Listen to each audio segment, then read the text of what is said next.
Hello there, welcome to the Saroy channel and welcome to my Omnibus series. I've got so many of these omnibuses that are going to come out so that you'll be able to listen to an hour's worth of stories, which I know you're going to love. You know, the thing is that telling stories is such a fine art, and it's something that was practiced hundreds of years ago when people didn't have the technology that we have today. And everyone would gather around the fire and listen to a wonderful story. And also, what is so wonderful about a story is that personally, I think it is the best way to go to sleep. Every night when I go to bed, I always listen to stories. And that's something that parents used to do with their children. It's something that they still do with their children. There's nothing better than a good story. And so I hope you're going to enjoy this series. And before we start, I just want to say, do subscribe to my channel because you don't want to miss out on anything. Because I'm in for the long haul and I want to make sure that you get the most stunning stories to go to bed with at night or to listen to when you want to be one of those people sitting beside the fire and listening. Don't forget to subscribe to my channel and let's get started. I hope you're going to enjoy the omnibus. Dear Sarah, and all your lovely listeners. Candy Seacourt got out of bed. Her eyes squinted as prisms of sunlight danced on the floor of her childhood bedroom, while the blue and white taffeta curtains swung backwards and forwards as a cool breeze teased the fabric into a plethora of crinkly shapes. She was glad that her bedroom had not changed at all in the last 5 years, and that her parents had left everything just as it was, for it made her feel that perhaps she hadn't been away for so very long after all, when, if the truth be told, those 5 years of her unjust incarceration had dragged along at an agonizingly slow pace, rather like a never-ending school year that stubbornly refuses to embrace the Christmas holidays. It had certainly felt like a lifetime for her, being in prison, where the colourless daily protocol of prison life had been as dreary and unexciting as watching paint dry. There had been times when Candy had felt extremely discouraged, as if there'd never be an end to the humiliating body searches, open showers where modesty was a luxury that simply didn't exist, along with the sloppy, tasteless, insipid, unpalatable meals that would have made a dog turn up its nose in disgust. She had felt desperately sorry for some of the inmates in prison, some who had no hope of ever acquiring their freedom, as if it had been extracted from their lives like a set of wisdom teeth. She felt bad on her last day in prison, saying goodbye to the other inmates, who had got to know her over the last 5 years, many who were sorry to see her go, and the sadness in their eyes had been tangible. She had noticed the wary, almost resigned eyes of the inmates that would never get to leave this prison, including a woman called Shelley, who'd killed her husband when she'd caught him in bed with another woman, where in an impulsive moment of unbridled rage she had taken his rifle and shot him in the head, so that he died on the spot, leaving the terrified woman he'd been sleeping with to run for her life from the property, begging Shelley not to shoot her. There were stories like this all around the prison, where one moment of sheer stupidity, where common sense had failed to be employed, had cost many of these inmates everything, including their dignity. Shelley had put her arms around Candy and said, "I'll miss you, Candy. You didn't deserve to go to prison, for you did nothing wrong. But I deserve to be here. There isn't a day that goes by that I don't regret what I did. Say hello to the outside world for me, will you? And tell the people out there that freedom is the most precious thing in their lives, and not ever to be tempted to do anything foolish that might cost them everything. Tell them it's not worth it." Another inmate in prison called Eleanor Taxman also gave Candy a big, all-embracing hug. "Please tell people about me, that I'm a regular person from an ordinary background with no police record, that is in prison for over 15 years because of drinking and driving. I never believed I'd end up in a place like this, but it can happen to anyone. So warn these people. Don't let them allow one night of drinking to cost them so very dearly that they end up, like me, paying 15 years for a moment of stupidity. I'm here because I thought I could drive home safely one night after a few drinks in a bar, and in my drunken stupor, I caused a fatal car accident and killed another driver. Don't worry, Candy assured her well-wishers. I'll tell people about prison and warn them not to do anything that could potentially rob them of their freedom. You do that, said Eleanor. Warn people that it's easier than they think to end up in a dingy, oppressive place such as this. I'm never going to get those 15 years back again, am I? She said sadly. When Candy had left the prison, she had felt like a bird in a cage whose clipped wings had suddenly grown back after they'd been cut back very severely, so once again she'd be able to fly. The drive from the prison to her home was the most wonderful journey home, better than she'd ever imagined. A feeling of returning to the familiarity she had craved after it had been denied from her for so long. The morning had been magnificently beautiful. She'd sat in the front seat of her father's car, soaking up the warm sunshine, with a gratitude and appreciation she'd never actually known before. The radio was playing some classic music as she soaked in the magnificent views that surrounded her. She felt like someone who'd been locked in a dark dungeon for a long time, like a mole that had suddenly come out to see the light. Mr. Seacourt had asked her on numerous occasions during the journey home why his daughter was being so quiet. Candy's answer was always the same. Am I dreaming, Dad? Am I really out of that soul-destroying dungeon for good? Please tell me this isn't a dream. But you are out of prison for good, love, said her father, a bright smile erupting on his face, while his pale grey-blue eyes twinkled with the kind of joy you might expect to see on a man who is seeing his baby son or daughter for the very first time after it's just been born. Candy's mother was sitting in the back seat of the car, and had arrived at the prison dressed to the nines in a colourful dress that expressed a joy that was fitting for this very special occasion. Her perfectly made-up face was now badly smudged, with mascara running down her cheeks in a trail of black, for Mrs. Seacourt had not realised she'd blubber so much on having her daughter back home again. She had surreptitiously mopped away tears with a crinkled tissue, and was sniffing a lot in the car, regularly blowing her nose.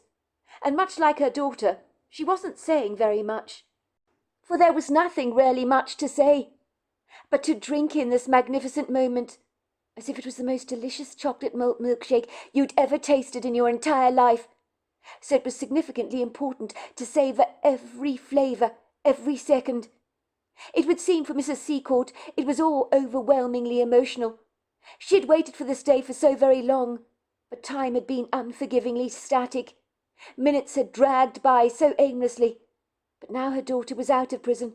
Mrs. Seacourt was finding the journey back home almost surreal, as if she couldn't quite believe this was actually happening in our time-space. Now that this day had finally arrived, like a gift from the heavens, she wasn't sure on how to exactly receive it. Like when you receive a gift at your front door, delivered to you by the postman, that you're rather uncertain about opening. When Candy had walked out of prison a free woman, Mrs. Seacourt had thrown her arms around her daughter effusively, but the screams of joy she was sure would burst out of her throat like the cries of a seagull had not appeared to make an appearance. It was almost as if these treasured moments of having her daughter back in the free world again did not actually feel real, as if she needed to pinch herself over and over again to reassure herself that no, this was not a dream. Candy sat on the passenger side seat next to her father, staring out of the car window, somewhat bemused, her nose smudging the glass pane, as her father's gold SUV smoothly rolled down the asphalt roads. They passed red barns, fields of cows and sheep, meadows full of alpine flowers, orchards of trees that were dripping with fruit, wood groves of tall, lofty trees. Some of them were magnificent. For Candy it was as if the whole world was suddenly welcoming her back home, as if every single blade of grass and every wild flower of the field was giving her a welcome salute. Candy could feel a nostalgic lump developing in the back of her throat, as a surge of intense emotion shot through her body, making her shake involuntarily, like a baby's rattle. It was almost as if this sensory overload was all too much, rather overwhelming perhaps.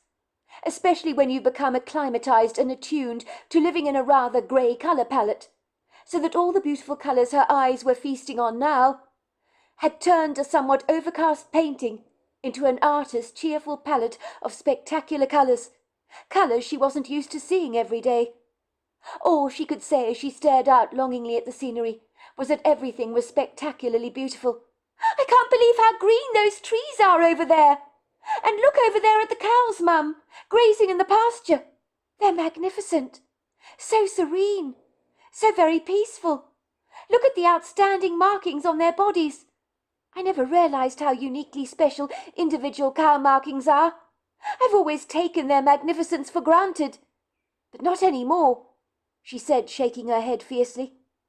"I haven't seen a cow for 5 years, and now I'm observing the details and everything, things I've just not noticed before." Indeed, Candy's rapturous enthusiasm on the drive back home had been so infectious, for her father, sitting in the driver's seat, just could not stop smiling. By all accounts, the smile on his face was so incredibly large, it was amazing it fit at all, for he really did look like a kid that had stolen all his mother's candy and gotten away with it. That was how happy he was. The familiar scenery that surrounded Candy was like experiencing an all-embracing warm hug from an old friend that you haven't seen in an absolute age. As the Secourts got closer to home, Candy began to make comments like, "Goodness gracious me, I can't believe how those trees over there have grown. Before I was incarcerated they were small. Now they're sizable. It makes me realize how being away for 5 years really is an awfully long period of time."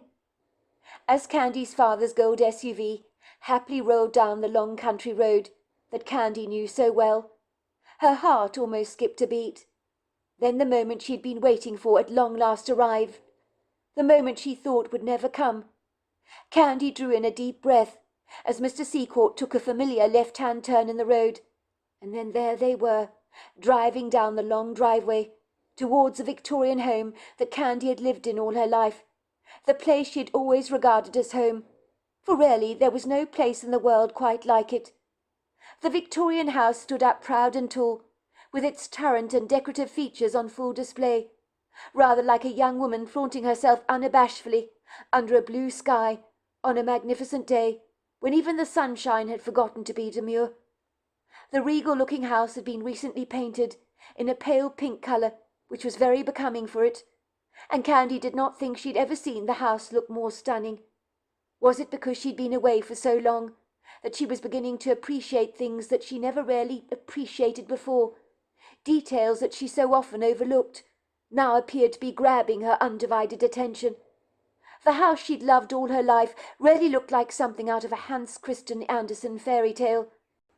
The windows gleamed as if they'd been polished within an inch of their lives, and the tall, very old oak tree that she'd loved so much as a child and climbed on multiple occasions on the right-hand side of the property was casting its ethereal shadows over the pink walls of the house, making the spectrum of soft, very gentle light all the more magical and enticing. There was a selection of terracotta pots on display on the driveway that were tumbling over with a plethora of pink, white and lilac geraniums. It was ever so pretty. Near the front door was a bunch of hot air balloons in pinks and violets that matched the colour of the house, and inscripted on the balloons were the words, "Welcome home, Candy." The balloons happily bounced in the breeze, almost as if they had an independent life all of their own, and as if they too were excited to see Candy. There was a sign above the front door, painted in pretty colours, which read, "Welcome home, Candy." Candy felt a lump developing in the back of her throat, as an impulsive, involuntary surge of emotion shot through her body like a shooting star. It had got all too much for her, especially when she saw the shadow of the family tortoiseshell cat, Pegasus, sitting in the window, licking his paws contentedly, and stopping for a brief moment to glance out towards the family's gold SUV, almost as if he instinctively knew it contained a very precious cargo that he'd missed very much over the last 5 years. It certainly was not common for Pegasus, who was a somewhat evasive, non-committal cat, to sit in the window like that. It was almost as if Pegasus instinctively knew that she was coming home. She couldn't wait to lovingly wrap her arms around his magnificent silky coat, and hear the rumble of his purr in his chest, as he rubbed himself against her.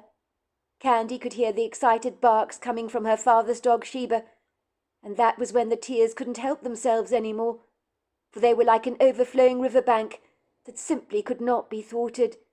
They unabashedly spurted out of Candy's eyes, rather like a robust garden hose, and she began to sob, for she had missed Sheba the dog, Pegasus the cat, her mother and dad so very much so that sometimes the pain of being separated from them all had been agonizing for her. She had missed the beautiful home they lived in, the town, so many of her wonderful friends, and realizing how much was all-consuming for her, she was glad to be back home again, to the familiar flavors, sights and sounds that her home embodied, for there was nowhere in the entire world quite like this marvelous place. She was reminded of the saying the family would always say when they returned home from a holiday somewhere: "East is east, west is west, but home is best." "Darling," said her mother, throwing Candy lovingly in her arms when she stepped out of the car, "don't be so upset. Honestly, look at you," she said, looking up at her daughter tenderly, and wiping the tears away from her eyes with a tissue. "What are we both like, the two of us?" she said, choking back still more tears that were also spilling down her cheeks. "We're both acting as if we're at a funeral today." "But we're not. You're home. This is a celebration. We don't need to cry any more, do we?" "I know, Mum, but I can't help myself. I can't believe I'm home again. And hearing Shiva bark like that and seeing Pegasus over there in the window, it's reminding me of everything I've missed." "Well, you've got a welcoming party in the house for sure. I think that both Pegasus and Sheba know you're coming home today. They were both behaving very strangely this morning, I have to tell you, as if they sensed something amazing was about to happen. I'm told animals are very instinctive like that, you know. They know when their owners are about to return home from a holiday. It's as if they've almost got some kind of inbuilt tracking system, an inner knowing that we humans don't actually appreciate or understand. Some of the folk in town wanted to organize a special welcome home party for you, but I told them we could have that in a few days' time or so. I think you're going to need to acclimatize to being home first, but just so you know, everybody in town sends you their love, and people can't wait to see you again. Nobody believed you should have spent a minute in that God-forsaken prison." "Oh, I'd forgotten about it," said her mother suddenly. "I left the cardboard box that contains all your stuff on the back seat. I better go and get it. They're the things that were confiscated from you when you first arrived at the prison. And, of course, the box contains a couple of drawings that were given to you by a couple of the inmates that you like so much. I'm sure you're going to want to frame them." As the front door of the house was opened by Mr. Seacourt, in a moment an ebullient Sheba came flying out of the arched doorway, charging enthusiastically towards Candy, tail wagging and legs all over the place, for he couldn't contain his burgeoning excitement. "Sheba, for goodness sake, calm down, will you?" said Candy's mother, in a half-hearted scold, but she couldn't help but laugh. Candy had her arms around Sheba, who was squealing with absolute delight, and then began to dance around the house, as if this was quite possibly the happiest day of his doggy life. Even though he was Mr. Seacourt's dog, a member of the Seacourt family was back home again, and Sheba could not have been more chuffed about this. "Goodness gracious me," said Mrs. Seacourt, wiping away a tear from her eyes. "He's so pleased to see you, isn't he? I can't believe how delighted he is." Moments later, trotting towards Candy was Pegasus, who came straight up to her and began to brush his body against her, purring contentedly. Candy ran her hands through the cat's fur, feeling her heart and her chest filling with so much love, for she had spent many lonely moments in prison when she had longed to have the cat in her arms, and now here he was. "Pegasus is not playing his usual evasive games today," said Mrs. Seacourt. "He's all over you. Everyone is delighted you're back, darling, including the house, I'm most sure, which has felt so desperately empty without your presence around the place. If houses could skip on their foundations, I'm telling you this house would be doing the tango right now." It would seem The events of the last 24 hours of returning to the comforts of home were still out of focus for Candy, as if she had not quite accepted them, as being completely real. Well, not yet. So it would seem, after a really good night's sleep, spent in her old childhood bed, which had been both incredibly comfortable and cosy. When Candy had woken up for a second, it had taken her a while to get used to her bearings. She could feel the heavy lump lying beside her, and realized it was Pegasus the cat, who began to purr the moment she opened her eyes, looking up at her adoringly through his yellow eyes, as if he too was wondering why his human friend had finally come back home again. "Good morning, Pegasus. It's really me, I can assure you it is," she chuckled, running a hand through his fur. "Please tell me, Pegasus, tell me I'm not dreaming, will you? Are you really lying in my arms like this?" Pegasus responded with a deep pulsating purr in his chest, as if to assure her that yes, she really was not dreaming. Candy stared up at the highly decorative ceiling of the Victorian bedroom, like she'd done throughout her childhood. She couldn't believe she was no longer in prison. It was almost like she needed to pinch herself just to affirm to herself that yes, she was indeed a free woman now. It seemed too good to be true, but she knew she was genuinely home, and there was no better place in the world to be right now, but back in this house, the place she'd grown up in as a girl. For this was the house where most of her most precious memories had been nurtured, and the indelible memories of her childhood were embroiled in the very fabric of this place. For a brief second Candace glanced over towards the collage of photographs on her bedroom wall, depicting pictures of festive occasions spent with both family and friends, moments of time caught up in the flash of a camera and recorded on a piece of card, so they could be relived again and again. Those memories made her smile. Life had been so good back in those days, until it wasn't any more. Candy could hear her mother, Mary Seacourt, singing away happily to herself in the kitchen. It was such a reassuringly comforting sound that she regularly got used to as a girl, especially when her mother was in an upbeat mood, for singing seemed to come naturally to her. Of course her mother was happy today, because her only child was back home again, after an unfortunate 5-year stint spent in prison. Candy could smell the sweet, spicy aroma of cinnamon and crispy bacon on the air, and that delicious mouth-watering smell was making her stomach rumble. She became aware how ravenously hungry she had become. No doubt her mother was cooking up a storm in the kitchen, as she was so delighted to have her daughter back home again, and intended to spoil her rotten.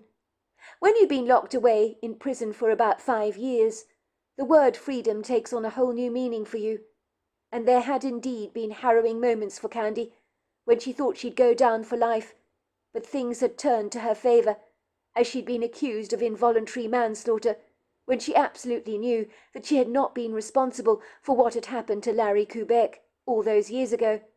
But that was now water under the bridge. But if she ever saw Becca Sanchez again, she'd probably wring that girl's neck like a turkey.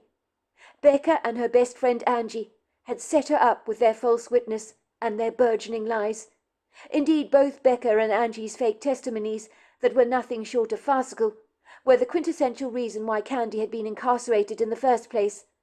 Candy was all too well aware, from bitter experience of course, that sometimes you could be innocent and falsely accused of a crime you never committed. You could be locked away and incarcerated for years and years, for no rhyme or reason, all because the evidence seemed to point against you, proving you to be guilty. The reality that she was free again still hadn't hit home with her. She was certain in any moment there'd be a knock at the door, and the police would be there to cuff her up and take her back to prison again, claiming they'd made a big mistake. So she was nervously living with a profound sense of foreboding that seemed to stick to her rather like a tick on a dog's coat. If the truth be told, it would probably take a while for those irrational feelings like this to shift away, until reality seeped into her consciousness, making her profoundly aware that yes, she was indeed free.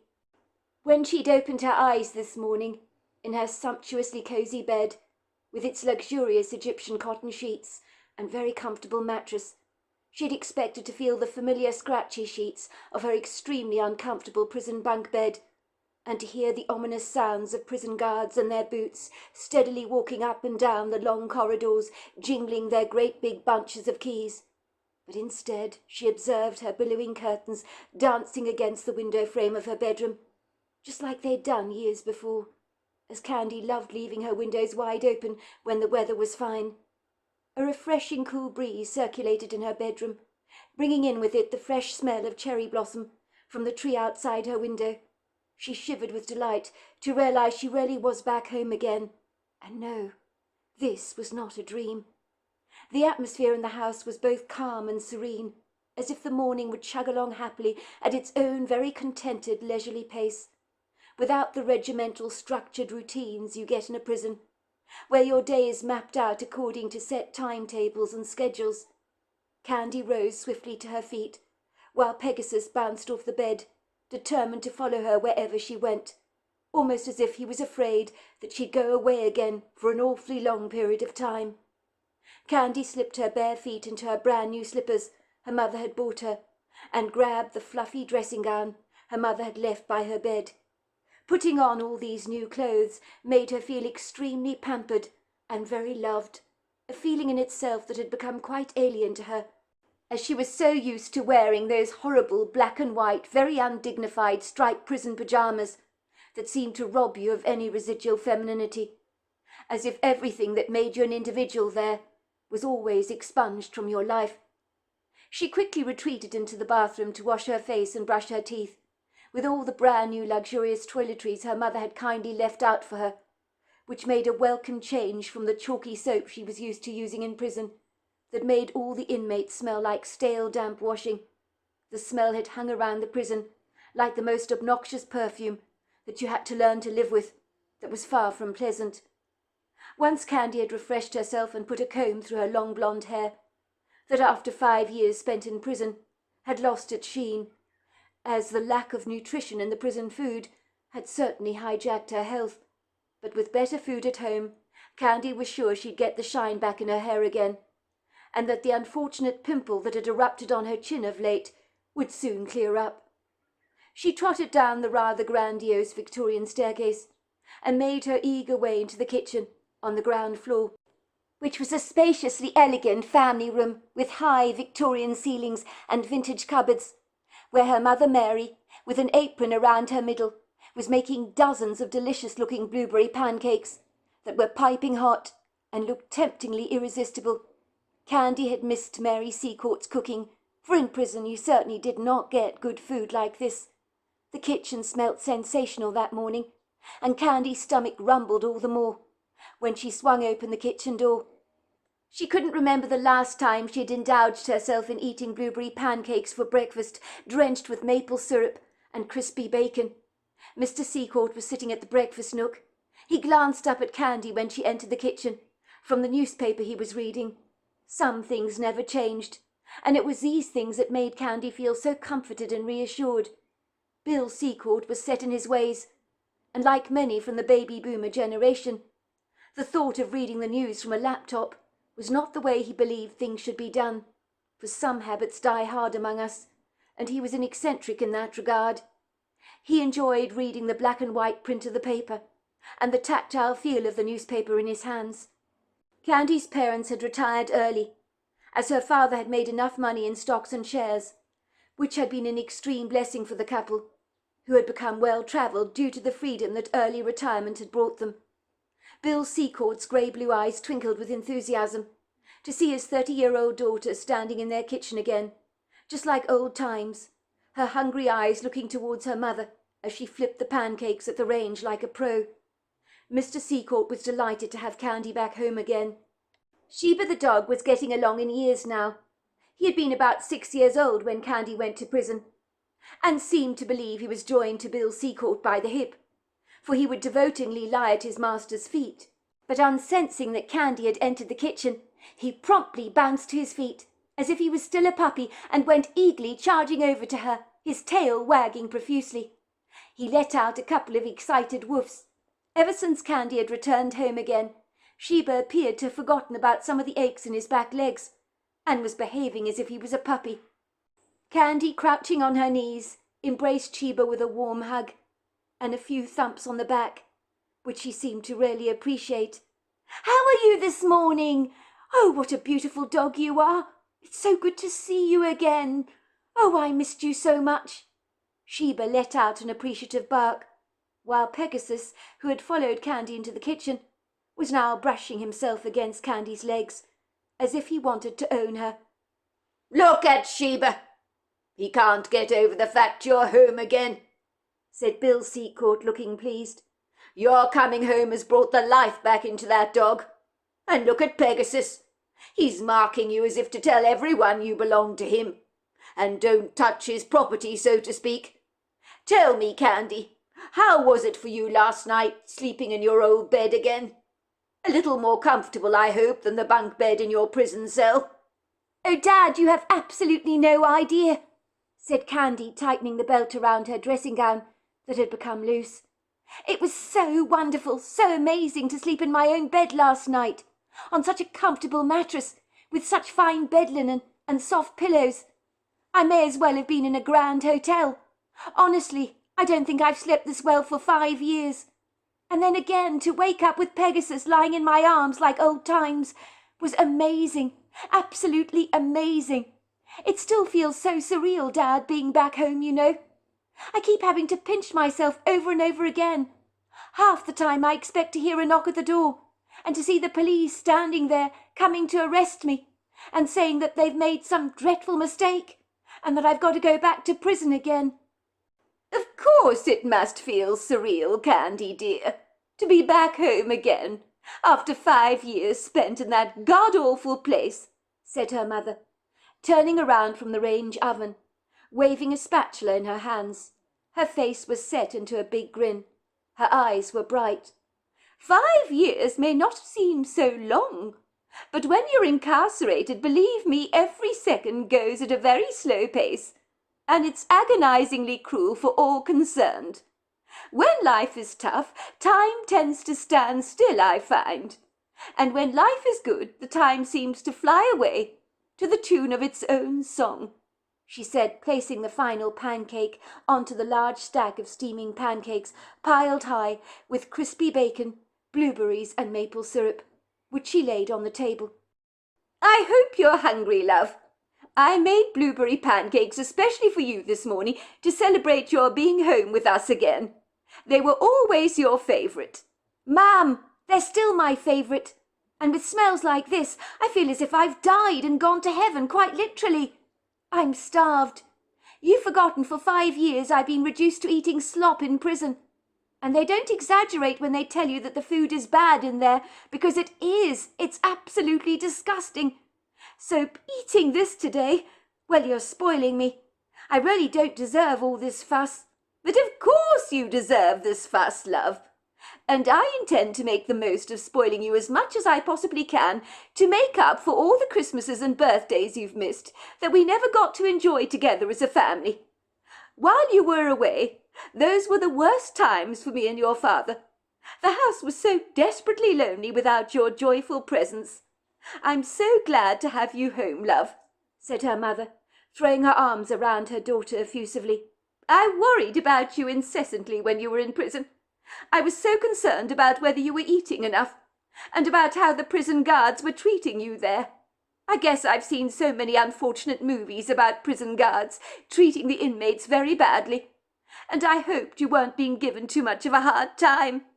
I also worried about some of the women you were incarcerated with, as I'm sure some of them, well, may have been involved in hideous crimes, and it worried me that you would be befriending some rather unsavoury people." "Your mother's not kidding," said Candy's father Bill.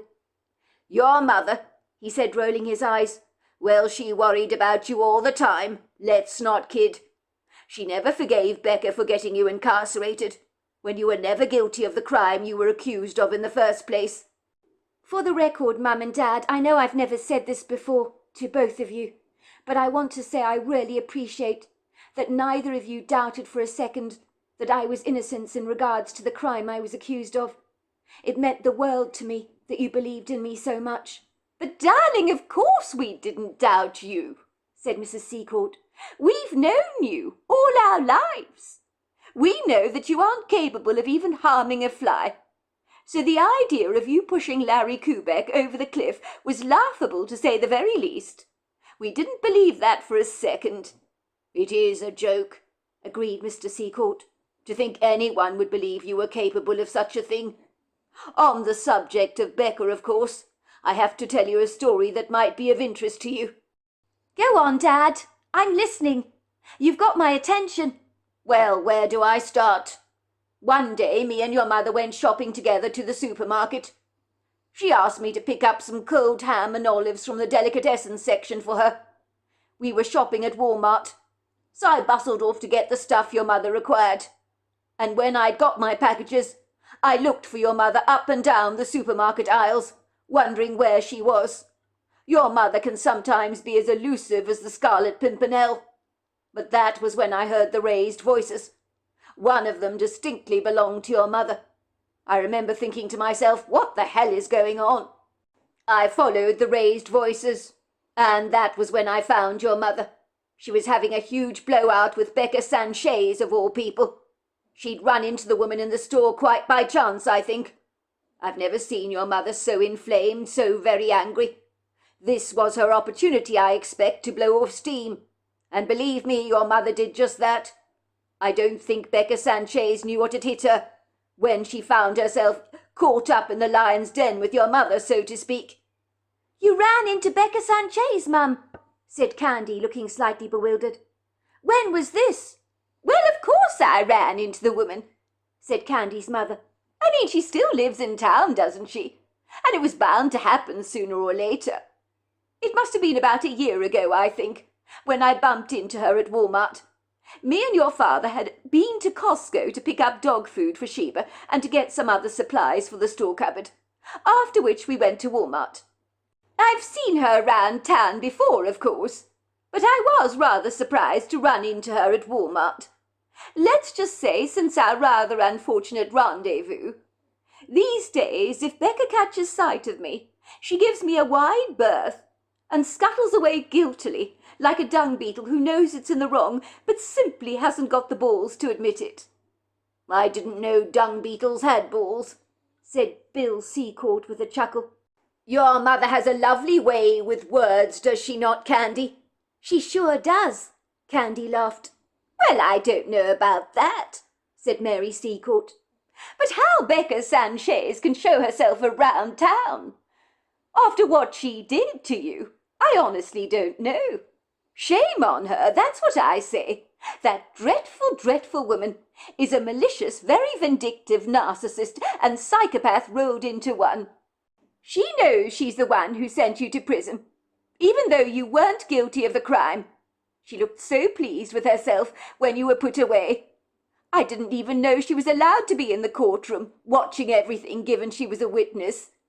I remember glancing over at Becca on the day you received your sentencing, and I can promise you this, Candy. I don't know if you noticed yourself or not, but you couldn't wipe the satisfied smirk off her face. She looked absolutely triumphant that you were being sentenced. Only if she'd had her way, you'd have been locked up for life." "What did you say to her, Mum, when you ran into her at Walmart like that?" asked Candy, putting still more maple syrup over her maple syrup-soaked pancake to make it as sweet as possible. She cut off a piece with her knife, which she popped into her mouth and began to chew appreciatively. The pancake melted in her mouth, filling her tongue with a mouth-watering sweetness. "This is delicious, Mum," she said, taking the bite. "The pancakes are fluffy. They're absolutely perfect." "Well, I'm so glad you like them, darling. You deserve to be spoilt rotten after eating all that prison slop you were telling me about. I can't imagine what the food was like in prison for you. Frankly, I don't even want to know. As incongruous as this might sound, I'm actually glad I ran into Becca that day, because I was able to give her a jolly big piece of my mind, and I didn't hold back, let me tell you." "Oh, you better believe your mother didn't hold back," said Bill Seacourt, chuckling. "Your mother laid into Becca ruthlessly hard. To tell you the truth, I almost felt sorry for her. Your mother didn't pack any punches.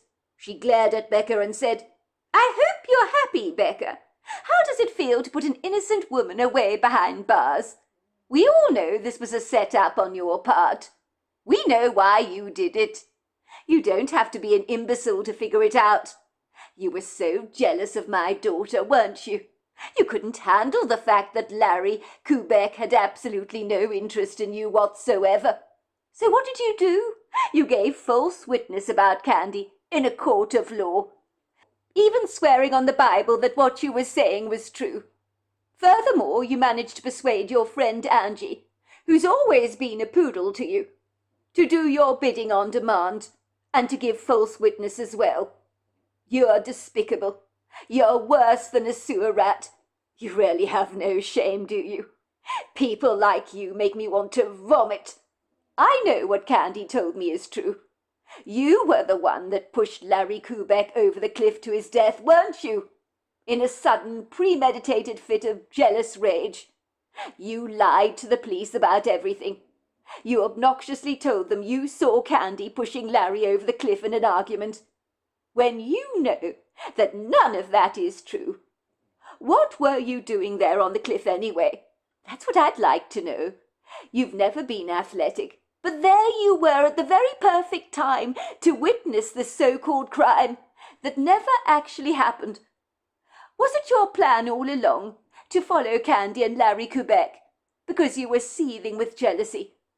Larry Kubek had no interest in you whatsoever, so you followed him and my daughter so you could conveniently be there on the scene and push the man who rejected you over the cliff and then lay all the blame at my daughter's door. How terribly convenient for you. I know you planned this, Becca. All this is scheming on your part.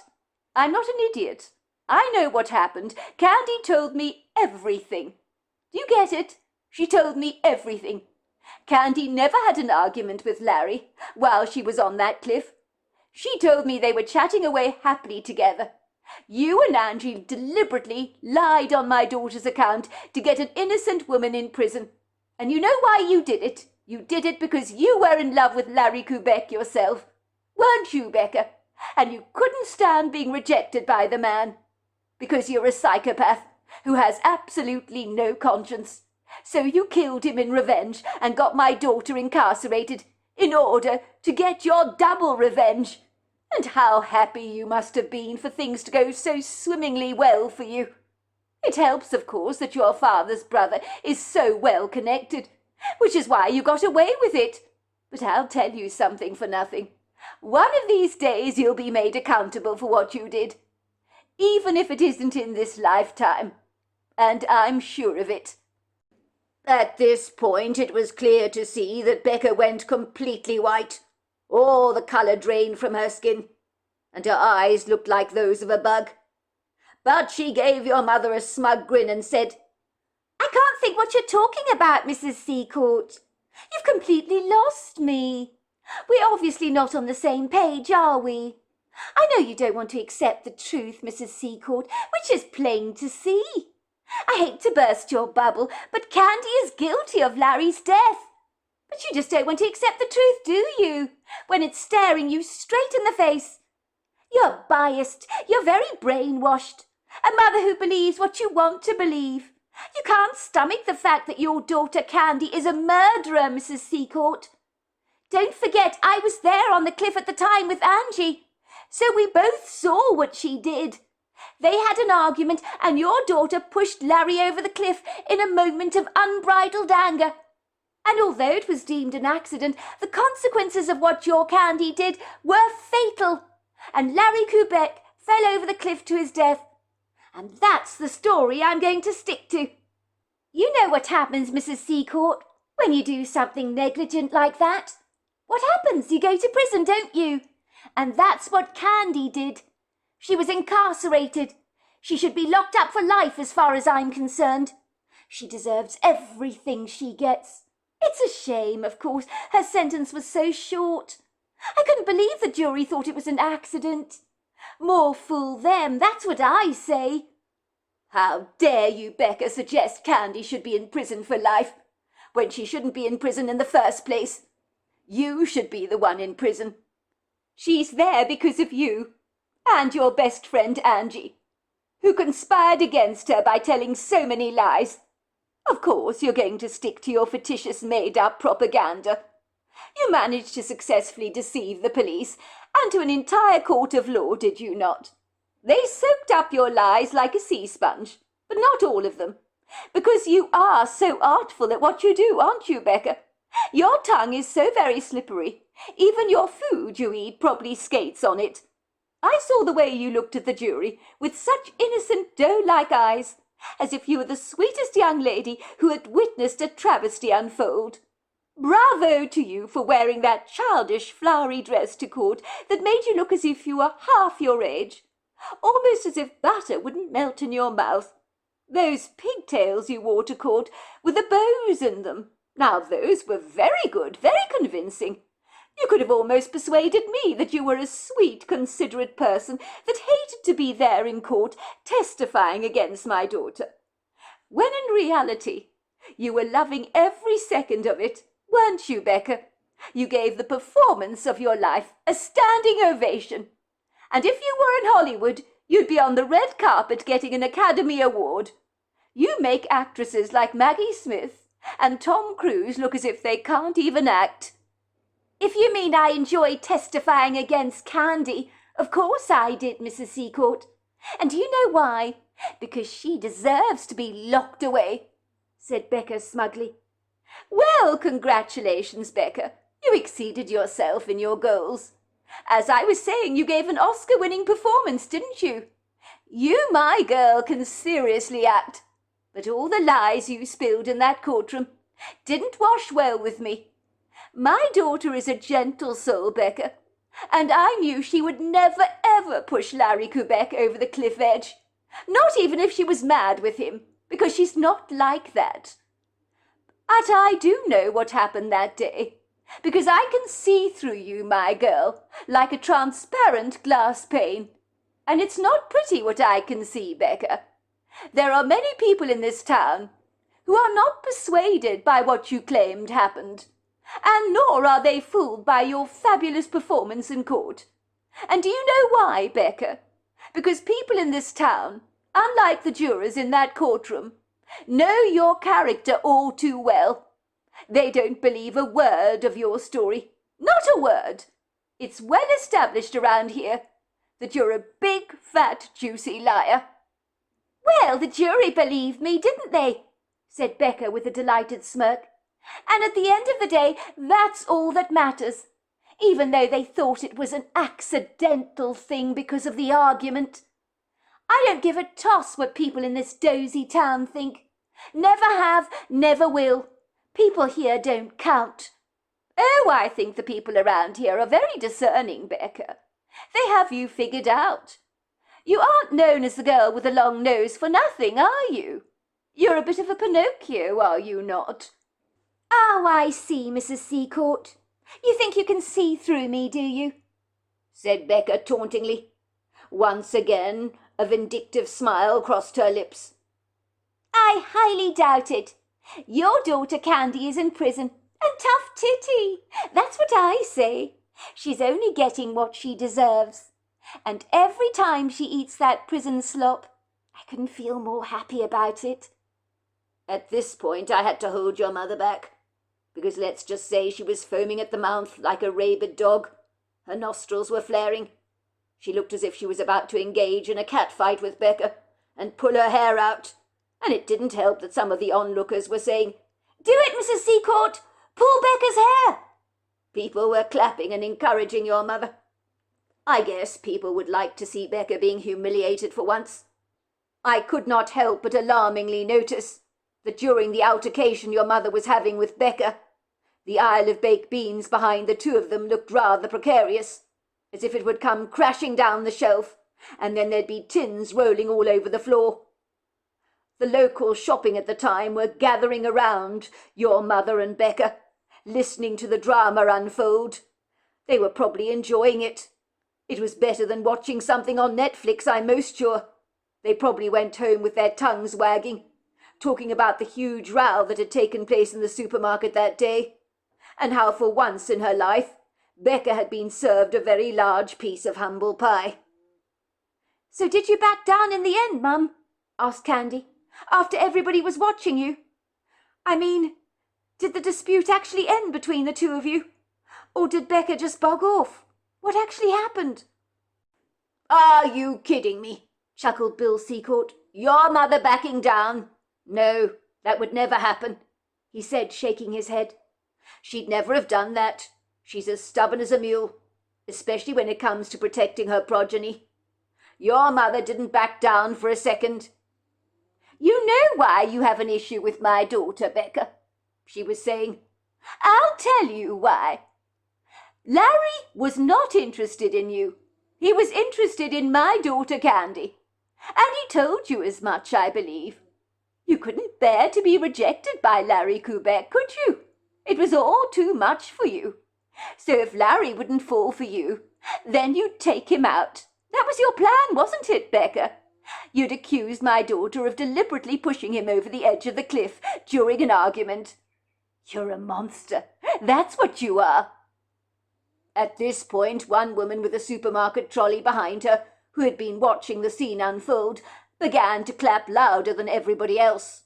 I noticed it was your friend Lisa Larkin from school. You and her were very close, I remember. Oh, yes, we are very close, said Candy. What did Lisa have to say? She said, Good on you, Mrs. Seacourt, for speaking your mind and standing up for Candy. We know what a big fat liar you are, Becca. You've always made things up. All the teachers at our school described you as being very creative with the truth and struggling to be honest. What that actually means is you're a big fat liar. Since we were at school, you were always jealous of Candy, weren't you? Everybody at school knew that. They still talk about it now. We could see it in your reactions towards her. The boys tended to like Candy. They didn't like you, and you hated her for it, didn't you? I've known Candy for a long time, since she was very little. She's never hurt a fly, nor does she ever lie. But for you, lying comes as naturally as breathing. And you always used to fight other kids in the playground. But the one thing about you, Becca, is you can sell your lies so seamlessly, even to a jury, and get everyone to believe you. How you do that, I honestly don't know, but I applaud you for it. Most of us in town, though, know you made the insidious story up, just to get your revenge on Candy. And now a man is dead because of you. And we know you pushed him over the cliff. It wasn't Candy, was it? She is innocent, and she is languishing in prison because of you. But as Mrs. Seacourt rightly points out, if Candy doesn't get justice now, she will at some point. I hate to tell you this, Becca, but Karma's a bitch. At that, Becca was absolutely furious. She left her trolley behind and stormed out of the supermarket. She claimed she didn't need to listen to any more lies. So you see, people in this town know the truth, said Bill Seacourt. I cannot tell you how many people stop your mother and say they knew that Becca lied about you, and made the story about you pushing Larry over the cliff's edge up. No one is buying Becca's outrageous story. They believe she's the one that's guilty of the crime. So people are on your side, love. You were the innocent party in all this debacle. You went to prison for no reason at all, which still makes me sick to my stomach, even thinking about it. But in the end, as me and your mother have been very reassured by the pastor at church, justice belongs with the Lord, and Becca will get her moment of reckoning. Would you believe even Larry Quebec's mother said she didn't believe Becca's story for a single second, and she believes that it was Becca who pushed her son over the cliff, but with 2 witnesses claiming you pushed Larry over the cliff during an argument. The court unfortunately believes their testimony over yours, so it is what it is. But we can move on from here, can we not? You're out of prison now. It's a new beginning for you. Maybe it's best for us to forget what happened, because as my old mother would say, there really is no point in crying over spilt milk. I mean, let's not kid. Becca is still very much around and about in our town, and you're very likely to bump into her at some point, and I'm quite sure you would like to have words with her. I know if I'd been put in prison based on somebody else's lies, I would have something to say about it. But you know what my advice is to you, love, is to forgive her and just move on. If you see Becca in town, just ignore her. Walk away. Otherwise the anger inside you will eat away at you like it did for your mother and me.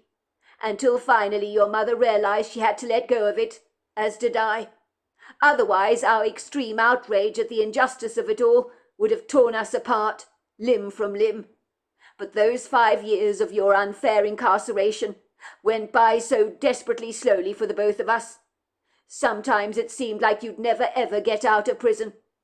I used to think the justice system could be trusted in locking up the right people," he said, shaking his head sadly. "But sometimes even the law gets it horribly wrong. I do sometimes wonder how many people over the course of the last century or so have been falsely imprisoned for somebody else's crime. People have been put to death, sometimes for no reason at all. It happens more often than any of us realize." "Dad, let's not go there. Please don't let's go there. It's a new beginning for us," said Candy, trying her best to put a positive spin on things. "For the record, although I'm willing to forgive Becca Sanchez, I won't forget how she set me up for a fall like that. She planned to get me locked up, and she succeeded thanks to her connections in high places. Larry Kubek is dead because of her. I still recall that day with such a chilling clarity. I remember that Larry Kubek and I were walking up the cliff, hand in hand, so very casually, without a single care in the world. It was a magnificently beautiful day, and we were so happy, the two of us together. I really loved him, Mum." "Of course you did, love," said Candy's mother sympathetically, putting a comforting hand on her daughter's arm and giving it an encouraging squeeze. "I myself never told you this, but I imagined the two of you settling down one day together and getting married. You were so right for each other, and your connections were amazing. But it just was not meant to be, was it?" "I suppose not," said Candy, wiping a tear away from her eye. "Maybe some things are just not written in the stars, are they? Even though you may wish with all your heart that they were." "That's my thoughts exactly," said Mary. "You know what, darling? I've come around to the feeling that sometimes things in life happen because they're meant to happen. It wasn't fair you're going to prison for something you didn't do. But my guess is that you're a stronger person as a result of such a humiliating experience, as sometimes the unfairest blows that hit our lives so cruelly can be the very making of us. I know going to prison was not a pleasant experience for you by any manner of means, but I hope you learned some valuable lessons along the way." "That's a good way to put it, Mum, I suppose, if you want to put a positive spin on things. But if you want to know what I really learnt, it's that people who break the law are playing with fire, because nothing that could potentially result in a prison sentence is worth it.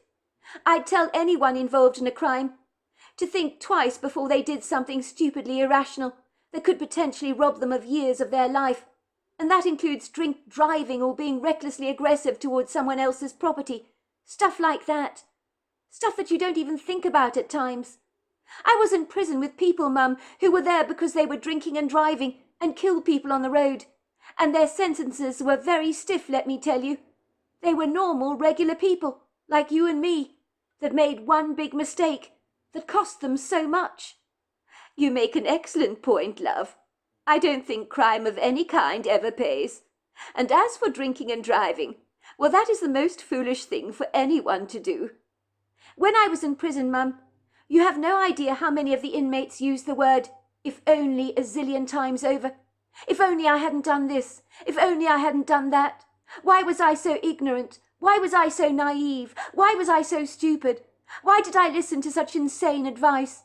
Why did I get caught up with the wrong crowd? If I'd behaved myself and followed the law, I wouldn't be in this dump. For these inmates, Mum, freedom is worth more than all the money in the world." "Of course you're right, love. There is nothing more important than being free, which is why me and your father are so happy that those horrible days spent in prison for you are finally behind you. We shouldn't be harping over all of it, should we? We need to forget about Becca Sanchez. We shouldn't be talking about this. You're out of prison now, and we're going to enjoy a new and promising beginning, are we not? It's about letting go of the past without any hard feelings and embracing the future, is it not?" "You're right, Mum. I think I've finally got to let it all go. But it's not going to be easy, especially if I do see Becca Sanchez floating around town with her best friend Angie. The two of them are as bad as each other, even though I don't really blame Angie. She's just so manipulated by Becca." "Don't even think about the two of them, love," said Candy's mother. "She's not worth your attention or time, nor is Angie for that matter. Forget about the two of them, will you?" For a moment Candy seemed locked up in her own thoughts, as she reflected on that magnificently beautiful walk she'd taken up the cliff with Larry Kubeck on that fateful day. There was no doubt the ambitious, challenging walk that had cost them dearly, from a physical standpoint up the cliff, had certainly been worth their while, for once they reached the top, they really did feel as if they were on top of the world, as they appreciatively stared out at the magnificent views of the valley below, not realizing for a moment that the beauty would soon be confiscated from them in one mad, unforeseen moment the couple had never seen coming. "Larry didn't deserve any of this, Mum. He was a good, genuinely kind person, and yet he had his life robbed from him so cruelly because of Becca, and I think she planned his demise. If he didn't want her, she'd dispose of him, rather like the used cat litter in a litter tray. I remember he told me that Becca had sent him some hate messages because he'd told her he wasn't interested in her, but liked me. She was furious about it. She said he'd rue the day he rejected her in favour of me. Can you believe that? Too bad his cell phone records could not be recovered, because his cell phone was so badly damaged. Apparently Becca was saying that since senior high, I'd always stolen the boy she liked from her, and she'd put a stop to it once and for all. And it seems she got her wish, Mum." "Of course I can believe that," said Mrs. Secord, nodding sadly. "That poisonous snake of a woman is capable of almost anything. I'm absolutely sure she's a narcissist and psychopath, and I wonder why they never evaluated her. Of course I can answer that question for you. She had the law on her side. Her father's brother knew the right people. It makes me sick to my stomach to see what she got away with. There's no doubt she has no heart or compassion, like some of those globalists that you hear about that run our world in secret. They view human beings on this planet as nothing more than cow fodder. She's exactly like that, is she not?" "Mum, she refused to have a mental evaluation by my lawyer's psychologist, and I think that speaks volumes. It shows that she wasn't mentally sound. Do you know, I remember on the day I was walking up the cliff with Larry, not knowing how badly pear-shaped that day would ultimately go. I don't know if I ever told you this about that day, Mum, but I really sensed we weren't alone. I even told Larry as much. He told me I was being paranoid. He teased me about it because he was always saying I was overly cautious about things. I remember we both wanted to take photographs of ourselves standing on the edge of the cliff in a rather precarious position, because we knew it would be a riveting photograph. I was taking a picture of Larry, and that was when Becca emerged. She came running towards us. I think she'd hidden behind a stone. I'd barely blinked, and she pushed Larry over the cliff before he even had a fighting chance to fight back. It was all over cadavers for him in seconds, like something you see in a cheap thriller movie. I remember he went flying down the cliff to the valley below. I don't think he screamed or cried out. Perhaps because in that moment time must have stood still for him. I couldn't bear to look, Mum. I just knew what I'd see. I knew there was no way Larry could survive that treacherous fall. Tears unabashedly slipped down Candy's cheeks, as the dreadful memories of that day that she'd tried to suppress for her own peace of mind had rudely suddenly come galloping back. I remember turning around, Mum. I looked at Becca and I said to her, "What the hell have you done? You've just killed my best friend, and the man I wanted to spend the rest of my life with." Do you know what she did, Mum? She gave me a big triumphant smirk, and sniggering she said, "Well, I guess I put an end to that ridiculous fairy tale of yours, didn't I? You took Larry from me. He was mine. So if I can't have him, neither can you. So sorry, there'll be no wedding bells for you any time soon, I don't think. But you know what I do think? I think the prison gates might be open to receive you, Candy, and hopefully you'll be locked up for good, and you'll never see the light of day again. Or better still, you might be on death row and be executed for your crime. You're getting what you deserve. Larry rejected me because of you. You need to suffer for what you did. But unlike Larry, you'll go on for a very long time, I suspect, while you're locked away in a cell. And I hope it'll give you time to reflect that you don't mess with the likes of me. Do you understand that? What are you talking about, Becca? You just murdered my boyfriend, and you're suggesting I should be locked up in prison for what you did? But you won't get away with this. Oh, but I can get away with it, Candy. That's the whole point, isn't it? I've thought everything through very, very carefully, and I've made sure that there are no cracks. I have a witness, don't I, that will testify on my behalf. Won't you, Angie? She called out. And that was when Angie appeared from behind the stone, looking incredibly sheepish, but eager, of course, to do Becca's bidding. Angie, what did you witness a moment ago? Becca asked her sharply. Angie sounded as if she was rehearsing a script that she'd practiced 100 times over. She pointed a finger at me and said, I saw you. I saw you, Candy. You saw me what, Angie? I challenged her. Don't tell me you're going to lie about what happened here. You saw what Becca did. She pushed my boyfriend over the edge of the cliff. Surely you're not going to lie to the police about this? Maybe I did, but I'm going to lie to the police. I'll do anything for Becca. She's my best friend. I'm going to tell the police that we both saw you push Larry Quebec over the cliff after you were arguing with him. That's right, said Becca smugly, looking as if she was the cat that had got all the cream. Angie and I were taking a leisurely walk up the cliff together, and we heard these arguing voices, didn't we? We wanted to find out what was going on. Then we stumbled upon you and Larry Quebec on the top of the cliff, having a row together. We witnessed you pushing him over the cliff to his death. But that's a lie, I protested. Why would you do something like that? After that, Becca began to reassure me, Mum, that she could act like a pro. She began to unscrupulously cry tears that were real. That poor, poor man! Look what you've done! You killed him, Candy! How could you? You're a monster! What's wrong with you, Candy? I want to tell you, Mum, when Becca burst into tears like that and acted like she was genuinely distraught, I knew then and there that she was a fabulous actress and that I was in seriously deep trouble, because she can so easily twist the truth around her finger like a lock of hair. And as I predicted, Becca performed spectacularly in front of the police, who aren't easily fooled, are they, Mum? But this time they ate up her story, as if it was the gospel truth, and of course she had Angie to back her up all the way. It didn't help that she called in her father's brother for help at once, to defend her cause, so she knew all the right people to help her advance those lies of hers. So she genuinely got away with murder. It still makes me sick to my stomach. Candy's mother nodded her head in agreement. There are not many people in the world that are as crafty, duplicitous and manipulative as Becca is. I understand that Becca has read hundreds of crime novels over the years, and books that tell you how to get away with a perfect murder. She knows how the police act and behave, so she had them eating out of her hands, exactly where she wanted them. She also knew people in high places like her father's brother, so yes, she was extremely advantaged. And she and Angie certainly managed to persuade a jury that you were the guilty party.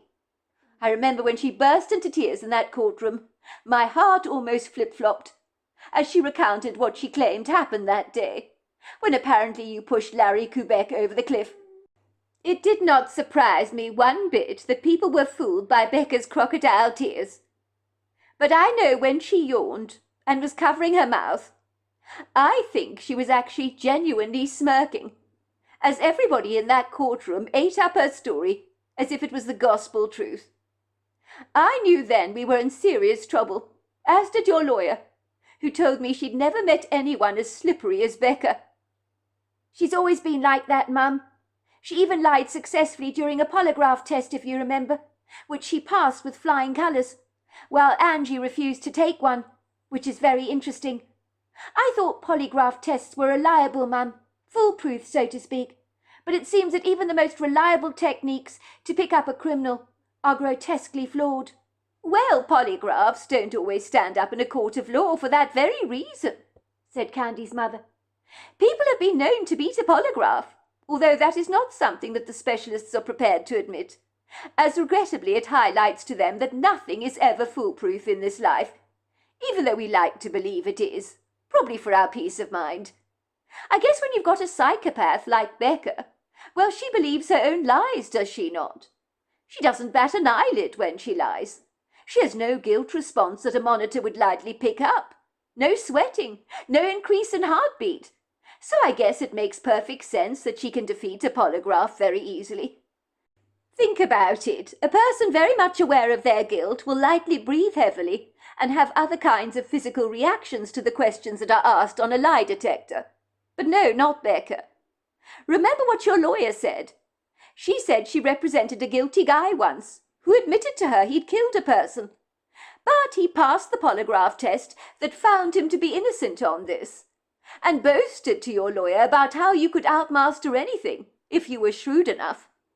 I guess if you have no conscience, your breathing responses are going to be pretty neutral, aren't they?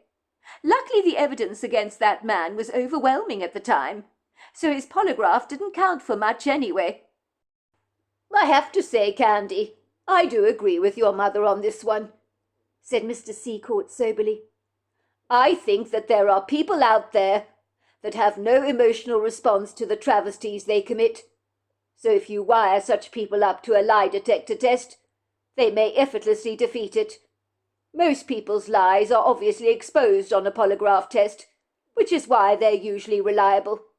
But like many things in life, nothing is ever completely foolproof. I wonder if Becca were to take that polygraph test today, whether she would pass it. And somehow I think she would, because that woman lacks any kind of emotional response. She has no guilt about anything that she's done. I hasten to say that she did look as guilty as hell when your mother confronted her in the supermarket that day. She certainly didn't appreciate being ambushed. She knows what she did, though. As far as I'm concerned, karma will get her one of these days. Of that I'm most sure. You really think that, Dad? Asked Candy, looking doubtful. Do you know something? I don't agree with you on this one. I so wish I did. It would be reassuring. But I'm afraid I don't think that a person like Becca will ever get her just desserts. I think life can be a bitch. That's what I think. I certainly learnt that in prison. What do you mean by that, love? Asked her father, his eyes looking somewhat melancholic. Well, I suppose after spending a stint in prison like you did, in such a depressing, soul-destroying place, I imagine it's quite easy for you to be cynical, especially when you learn the law isn't always on your side, even when you so happen to be innocent. I'm not surprised you've lost heart. But I think one of these days Becca will have a rude awakening. In fact, I'm pretty sure of it. It's nice of you to say that, Dad, and I wish I had your resolute faith, but I'm afraid I just don't. I just think in this world there are some intrinsically evil people out there that get away with their insidious crimes. Look at politicians, for example, and world leaders. They get away with some seriously evil stuff because of who they are.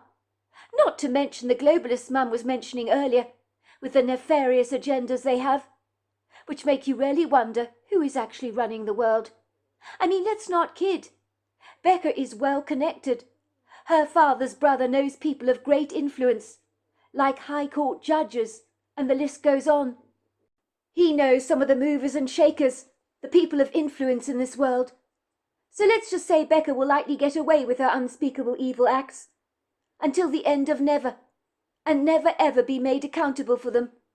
I mean, look at the way the police handled my case. Despite the fact I protested my innocence and passed all my polygraph tests, it was like they'd already decided I was guilty of accidentally pushing Larry over the edge of the cliff in a fit of unbridled rage. I'd like to know what we were actually fighting about that day. They can't even tell me that. Nobody bothers to question how Becca and Angie both so happened to be walking up the cliff that me and Larry were exploring on that day. It's a remarkable coincidence, if you ask me, that they just so happened to be at the very same place and time as me and Larry were, don't you think?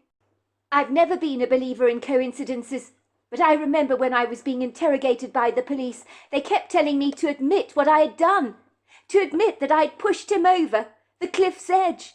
They never believed my story, not for a second. I know, love, said Mrs. Seacourt, rubbing her daughter's hand affectionately. Why are we going over this now? I thought we said we were going to draw a line in the sand and discuss this no more. All it's doing is making us upset. What's the point? Just thinking about what Becca did is ruffling up my feathers considerably. And let's just say if I was to run into her right now, I'd run off my mouth again. You don't want to give Becca the satisfaction of dwelling on how she set you up that day to make you pay for a crime you never committed. I know, love, that life is not fair, and you've been dealt a lousy set of cards. But the cards have been reshuffled again, have they not? And my bet now is you've got a promising hand, so the game of your life is going to be kinder to you in the future. Of that I'm sure. The main thing we need to focus on now is the here and now. That's all that matters after all. I apologize for bringing this all up. This is all my fault. You didn't come out of prison to be reminded of all this stuff, did you? But I couldn't help myself. I had to bring it up. What on earth is wrong with me? Mum, nothing's wrong with you. I'm actually glad you brought it up. I'm glad we talked about it. I think it's quite healing to let out your feelings and frustrations. So even though I don't like talking about what Becca did to me, I think I can move on from here. Good. I'm very glad to hear it, love, said Mrs. Seacourt, looking heartily relieved. I guess I brought the whole sorry saga up again, because I wanted to warn you that there's a very strong possibility you could potentially run into Becca in town, like I did on that very unfortunate day. My advice to you is to ignore her completely. Don't give her the satisfaction of observing that she's caused you any distress whatsoever. I don't want her to think your incarceration for a crime you never committed has distressed you in any way. Somehow I believe she'd get off on that. Let her see you living your life to the fullest. Let her see that you've moved on from your stint in prison, and that anything she did to you is water off a duck's back as far as you're concerned. She's the kind of person that would not be happy to see you moving on with your life and being positive about the future. She wants you to be utterly miserable. So if you happen to bump into her by chance, I want you to look as if you're the most contented person on the face of the earth, and that going to prison was no skin off your nose at all. That would certainly succeed in ruffling her feathers more than anything else. People like her don't want other people to be happy. It's not in their DNA. Your mother's right, Candy. Don't give Becca the satisfaction of knowing how much upset she caused you. That would make her extremely happy. Just be indifferent and aloof towards her. That's what I say. Dad, are you being serious? Do you know how hard it is to be indifferent towards someone who managed to get me locked up because of her connections and insanely good acting ability? Which means she got away with murder. She was the one that pushed Larry over the edge of the cliff that day. But she gets away with it. How can that even be remotely right? I was in prison, eating slop, feeling miserable, grieving the loss of Larry. I was doing time for her. If the truth was out, she'd be locked up for life, wouldn't she? But no chance of that. I know, my darling, this is not an ideal world, is it? Life is not fair, and the justice system is far from perfect. Me and your father agreed on that a long time ago. Sometimes it's who you know rather than what you know. As I keep saying, my advice to you is to ignore Becca. I really do believe it's a good idea. Don't have any interaction with her whatsoever. But also it's significantly important for her to see you living a full and very happy, abundant life. Nothing will niggle her more than that. It'll be your way of getting back at her, without actually doing anything. I suppose you're right, said Candy. I will try my best to ignore her. Can I have some more of those pancakes before they get too cold? I need something sweet to eat after engaging in such a sour conversation. But of course, darling, help yourself to as many pancakes as you like. How does it feel to be back at home in the kitchen with us eating pancakes like the good old days? Remember, we used to eat pancakes every Sunday morning like clockwork. I remember, Mum, and it's wonderful to be back, it really is. But as I was saying, I'm going around in a little bit of a blur, trying to adjust to my newfound freedom, if you know what I mean. It still doesn't feel altogether real being back home. But of course it doesn't, darling. It's an adjustment, isn't it? You're used to the prison system. It's like if you take a journey in a long-haul flight somewhere. Even when you get to your other destination with a different time zone, it takes a long time to adjust. And I imagine in prison, with the lack of privacy and stolen independence, well, that couldn't have been easy for you. So having all this free time to yourself, well, it's a whole new experience for you, is it not? But you'll adjust soon enough. I can promise you of that. Me and your father, I'll have you know, argued when you were soon to come out of prison about whether we should refurbish your bedroom or not. I wanted to redecorate it all for you. I was looking at paint colours, wallpapers and new furnishings and getting very excited about everything. I wanted to make your room look spectacular when you arrived home. I wanted to take down some of that dated stuff on your wall, like that dreadful collage of your college friends. But your father was dead set against it. He said that after a stint spent in prison, you'd want to get back to familiarity, because that is what would be comforting to you. We threw a dice on it, would you believe? And your father won, so he got his way. For the record, Dad's actually right, Mum. I'd hate you to have redecorated my bedroom, even though I'm sure it would have been a very nice gesture on your part, a very thoughtful thing for you to do. I think familiarity is very important for me right now, so getting back to my bedroom was very comforting for me. It was as if it was waiting for me, just the way I left it, and that meant the world to me. Well, I guess that makes perfect sense, love. I know many youngsters your age are often in a rush to leave home. And I guess if you hadn't been in prison for 5 years, you'd probably have an apartment of your own by now. More's the pity that you've missed out on so much. It really breaks my heart, you know. I'm not sure many 30-year-olds would appreciate living with their parents, but I suppose you're stuck with us for the time being.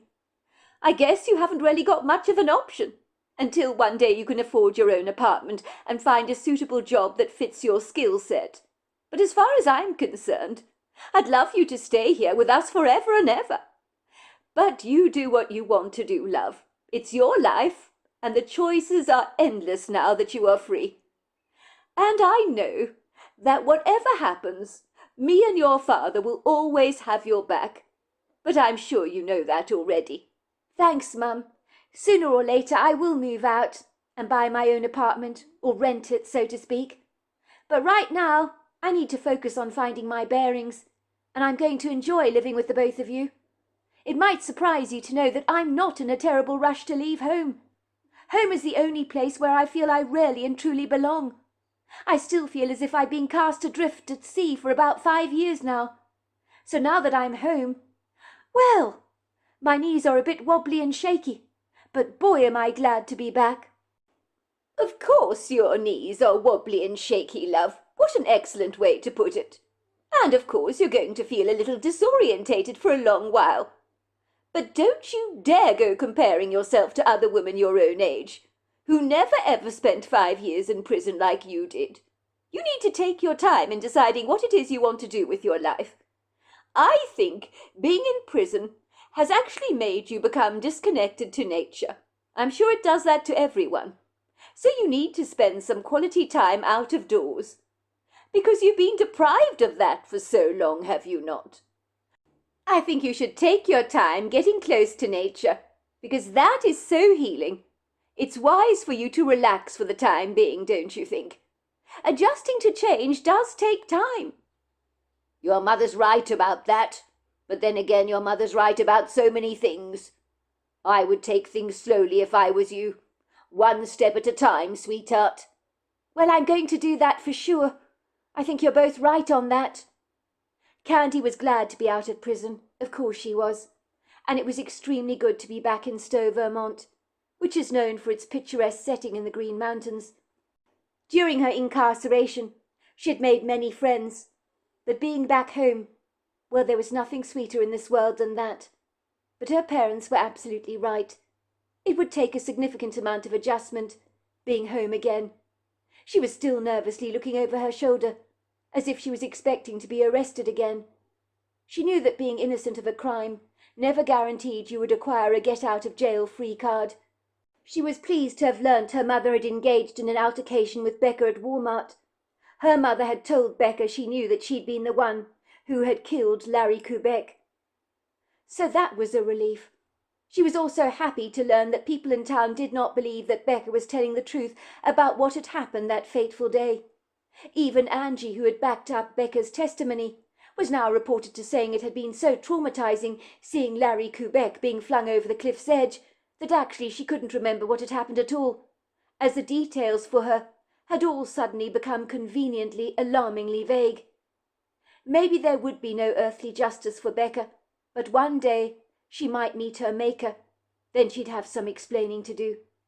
Becca might be able to fool the authorities with her extravagantly fictitious proclamations, but she'd never be able to fool God, and that delicious thought was very reassuring to Candy. I'll forgive her, she told herself silently. Not for Becca's sake, of course, but for my own sanity. But forget? Absolutely not. I'll never, ever forget.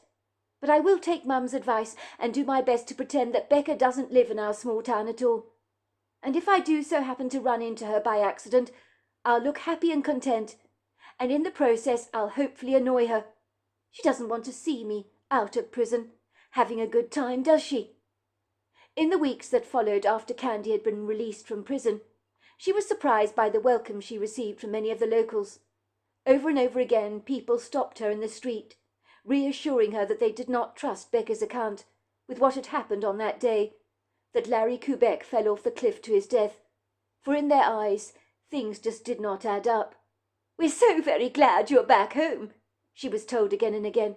"I do hope Becca gets dealt with sooner or later, and the truth comes out." Candy had been enjoying a social life, and one evening at a bar in town, where she'd met some of her girlfriends for a casual drink, she had sensed that somebody was watching her. She turned around briefly, and that was when she observed a familiar figure staring at her for a brief moment through cold, hard, and hostile eyes. Candy realized to her astonishment that it was Becca, and the hatred the woman exuded towards Candy was so palpable that it almost went through her like an electric drill. It would seem Becca had not changed at all.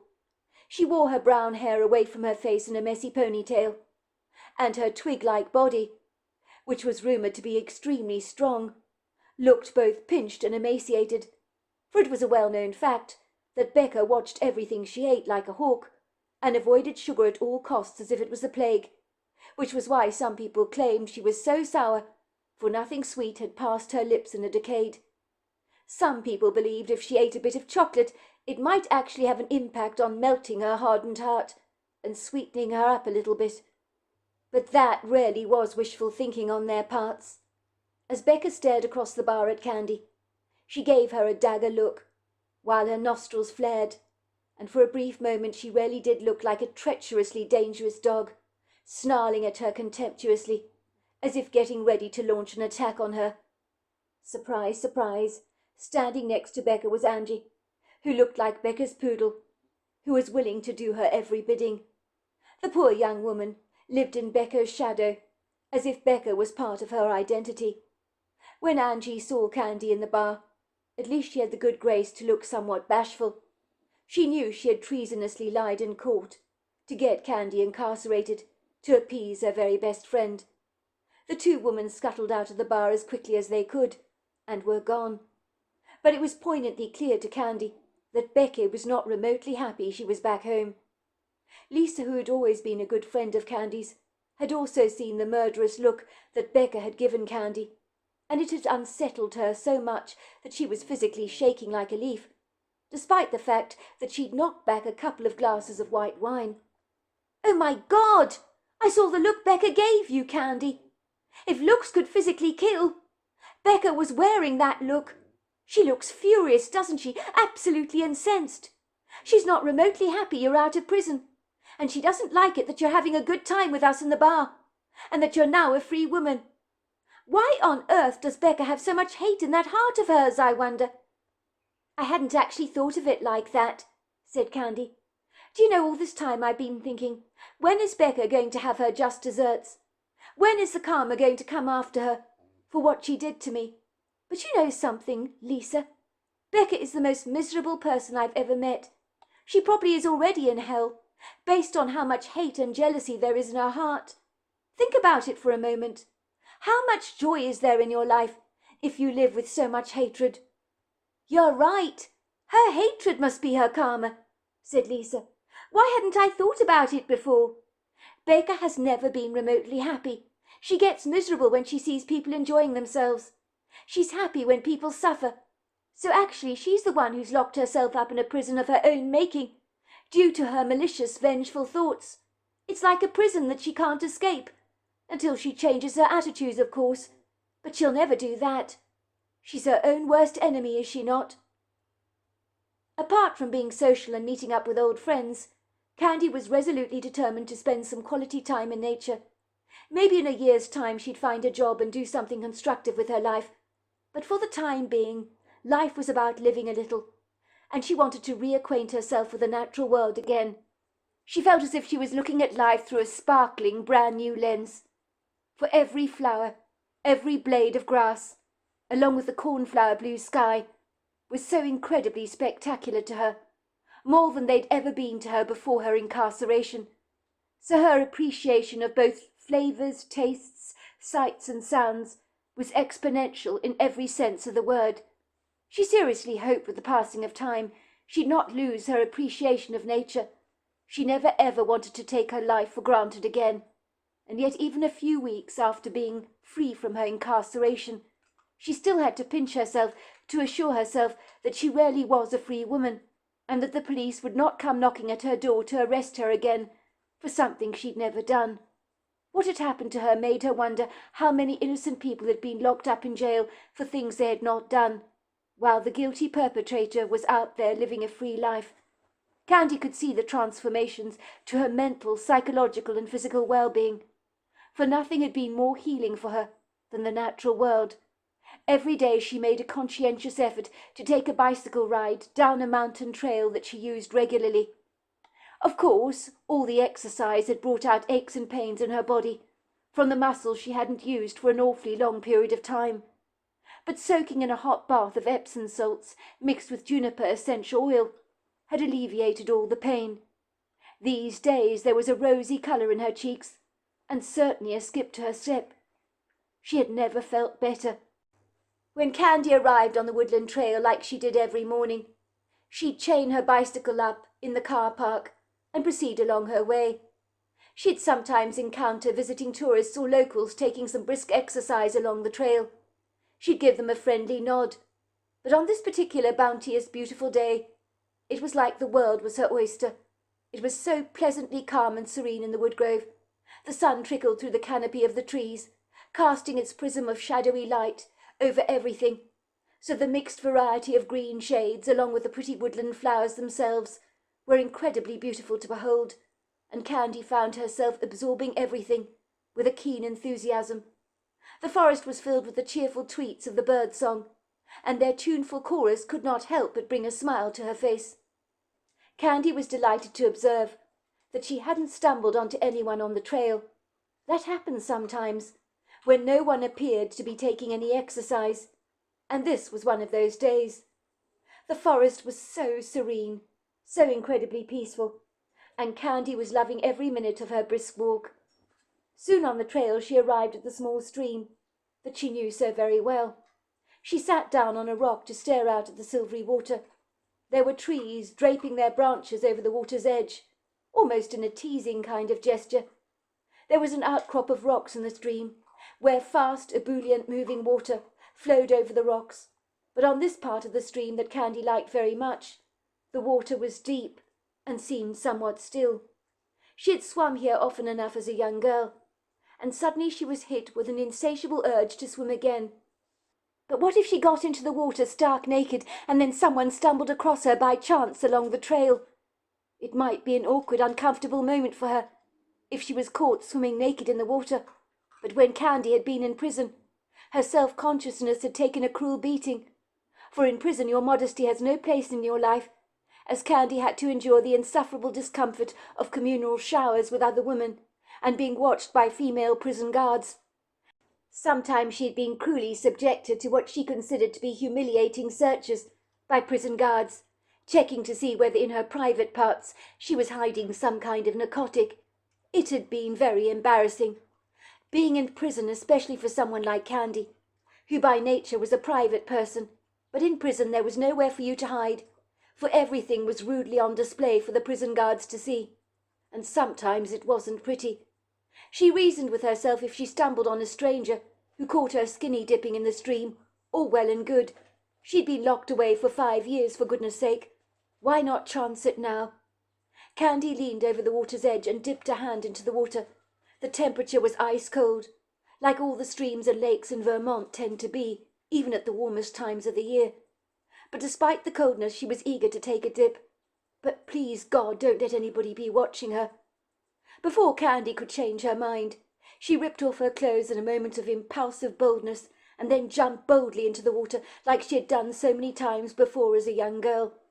The water was freezing, icy cold, but she was in and out of the water faster than a shaggy dog that had retrieved a stick for its owner. Candy stood there shivering, trying to dry off before she put her clothes back on. She had thoroughly enjoyed the swim. It was invigorating, but the water had been freezing. Suddenly she felt rather self-conscious, as if someone was watching her. She knew that someone was there. She could feel eyes burning into her skin. But when she looked around and about herself, she could see nothing there. But the unsettling feeling of being watched seemed to persist. She privately wondered if some person who decided to embark on the woodland trail had been spying on her surreptitiously, in her vulnerable state. But she reasoned with herself that it had been a risk well worth taking, for it had been so invigorating going for that swim. It had been like the old days. She began to make her way back down the woodland trail, back to her bicycle in the car park, and as she did, once again she sensed she was not alone, and that someone was following her. But she felt like a fool when she turned around to look at the trees, for there was no sign of anyone around her. Everything felt benign, but there was something about the woods today that made her feel rather disquieted and on edge, but she didn't know what it was. It was over lunch that afternoon that Candy decided to share her bizarre, rather outlandish experience with her parents. It would seem Mary Seacourt had not stopped spoiling Candy since she'd come out of prison. The lunch that day was no exception to this rule. The family was enjoying roast chicken, biscuits, gravy, roasted potatoes, creamed spinach and butternut squash, which was to be followed by a delicious fruit pavlova. Mrs. Seacourt filled tall glasses with iced homemade lemonade and looked at her daughter inquiringly. "Why do I get this funny feeling? Something is weighing heavily on your mind, love," she said, handing her daughter a heavily loaded plate of steaming hot food, which Candy took from her appreciatively. "Mum, this looks amazing. I'm starving hungry." "Well, you always are, darling. Please do tuck in." Candy's father looked up at Candy briefly, after he'd taken a sip of his lemonade. He began to quickly tuck into his roast dinner. "You do look a little flustered, love. You haven't had a run-in with Becca, have you? Please God, no." "No, it's not that. It's just I went on the woodland trail again today, as I do every single morning. But something didn't feel right today. Something was strange in the wood grove." Mary looked up at her daughter in surprise. "What do you mean by that, darling? What does something didn't feel right actually mean?" "Well, something was off, wasn't it? If you must know, I decided to take a swim in the stream. I used to swim there a lot as a girl. I wanted to do it again. I had an impulse to swim in the stream. But I didn't have my swimming costume with me, did I? So I stripped down naked, and I went for a quick skinny dip. I was literally in and out in the water. I'd never have the courage to do that until I went to prison. Seeing the stream with all my childhood memories gave me a yearning just to take a quick dip. But I was worried that the moment I got into the water stark naked, someone on the trail would likely see me." "Good for you, love," said her mother. "I admire your plucky courage for taking the plunge like that. I dare say I wouldn't have the same confidence to strip down naked, as I'm pretty sure as soon as I did, someone would appear from nowhere. But besides anything else, that water is notorious for being freezing cold all year round, so you were very brave to get into it." Candy's father didn't look impressed by Candy's revelation. "You shouldn't have been going swimming naked, love. You're on your own, for goodness sake. And taking a dip along a hiking trail at a stream commonly used by regular folk is not a good idea. Anyone could potentially have stumbled on you on the trail, and seen you in such a vulnerable position. I don't like the thought of that one little bit. You're an attractive young lady, and you can't be sure that some pervert might take the opportunity to spy on you or something." "Your father's right, love, now that I come to think of it. I know he's very overprotective of you, like any father is towards his daughter. But I do think he's right. Taking a skinny dip on your own isn't the wisest thing for you to do. Had you been in company, that might have been a different thing altogether. Tell me about this off feeling you experienced." "Well, it only started when I began swimming in the stream. I really did feel as if someone was watching me. That's why I decided to mention it." "You see, what did I tell you?" said Candy's father. "Someone was watching you. You felt that they were. Because they probably were. Someone was probably there having a good old gawk at you, hoping to get a look at you without your clothes on. I'm afraid there are some very perverse people out there. And my advice to you, love, is don't ever do this again. Do you understand what I'm saying?" "Oh, I do, Dad, and you're probably right. I know it sounds crazy, but when I felt watched, everything in the woods went completely quiet. That was why it was so creepy for me. It was like the atmosphere changed at once. That's never happened to me before. And I've been to that wood grove so many times during my lifetime." "Goodness gracious me," said Candy's mother. "Peter Bolton, who's a great friend of your father's, who plays bridge with him, he experienced a similar foreboding feeling in the grove himself, didn't he, darling?" said Candy's mother, looking over at her father. "Oh, I don't think you should go there, love," said Candy's father, giving his wife a "why did you have to bring this up" kind of look. His expression suggested he was hiding something that he didn't want to share with Candy. But Candy could read her father like a book, and so her curiosity was naturally aroused. Mr. Seacourt looked slightly awkward for a brief moment. He lifted his glass of lemonade to his lips and took a hearty swig, and then said to his wife, "You don't want to alarm Candy with all that nonsense. Besides, you know Peter Bolton. He probably made the entire story up, did he not? It sounded like utter baloney to me. Absolute nonsense. I didn't believe a word of it myself. But I will say one thing about the man. He's got one hell of an imagination." "Oh, I remember Peter Bolton, Dad," said Candy excitedly. "Such a nice gentleman he was. I mean, didn't he play bridge with you?" "He still does play bridge with me. And yes, you're right, Candy, he is the perfect gentleman." "Well, I'd bump into him often when I used to take Sheba for walks down that woodland trail. He had a bull terrier called Sultana that was quite old at the time, so I don't think he's alive any more. But he was a friendly dog and was always so pleased to see me. What did he say to you that you think is nonsense, Dad? You haven't fooled me. You're hiding something, and I want to know what it is." "I'm not hiding anything from you, love. I'm just protecting you from being alarmed unnecessarily about going on that hiking trail. As I really think, if you knew Peter Bolton's fictitious story, it could potentially put you on edge, that's all. Don't get me wrong. I like the man very much. He's a gentleman in every sense of the word, and I agree with you on that one. I've always known him to be a genuine, straightforward guy. But I'm afraid I have to say, when he came up with that nonsense, I realized that he's got quite the storyteller in him." "Put it this way, darling," said Mrs. Seacourt. "Your father doesn't believe what Peter Bolton had to say about his experience in that wood grove. It rather reminded me of yours, because he claimed he felt as if someone was watching him. The feeling was airy. He said he began to panic. I understand that he was taking his very sensitive dog Sophie for a walk down the woodland trail, because yes, you're right, Sultana died about 3 years ago. I believe he walks her off the lead, and she runs ahead of him, with her nose pinned to the ground. But on this particular morning Sophie began to sniff the air, as if she could smell an unfamiliar scent that she seemed to find rather distressing.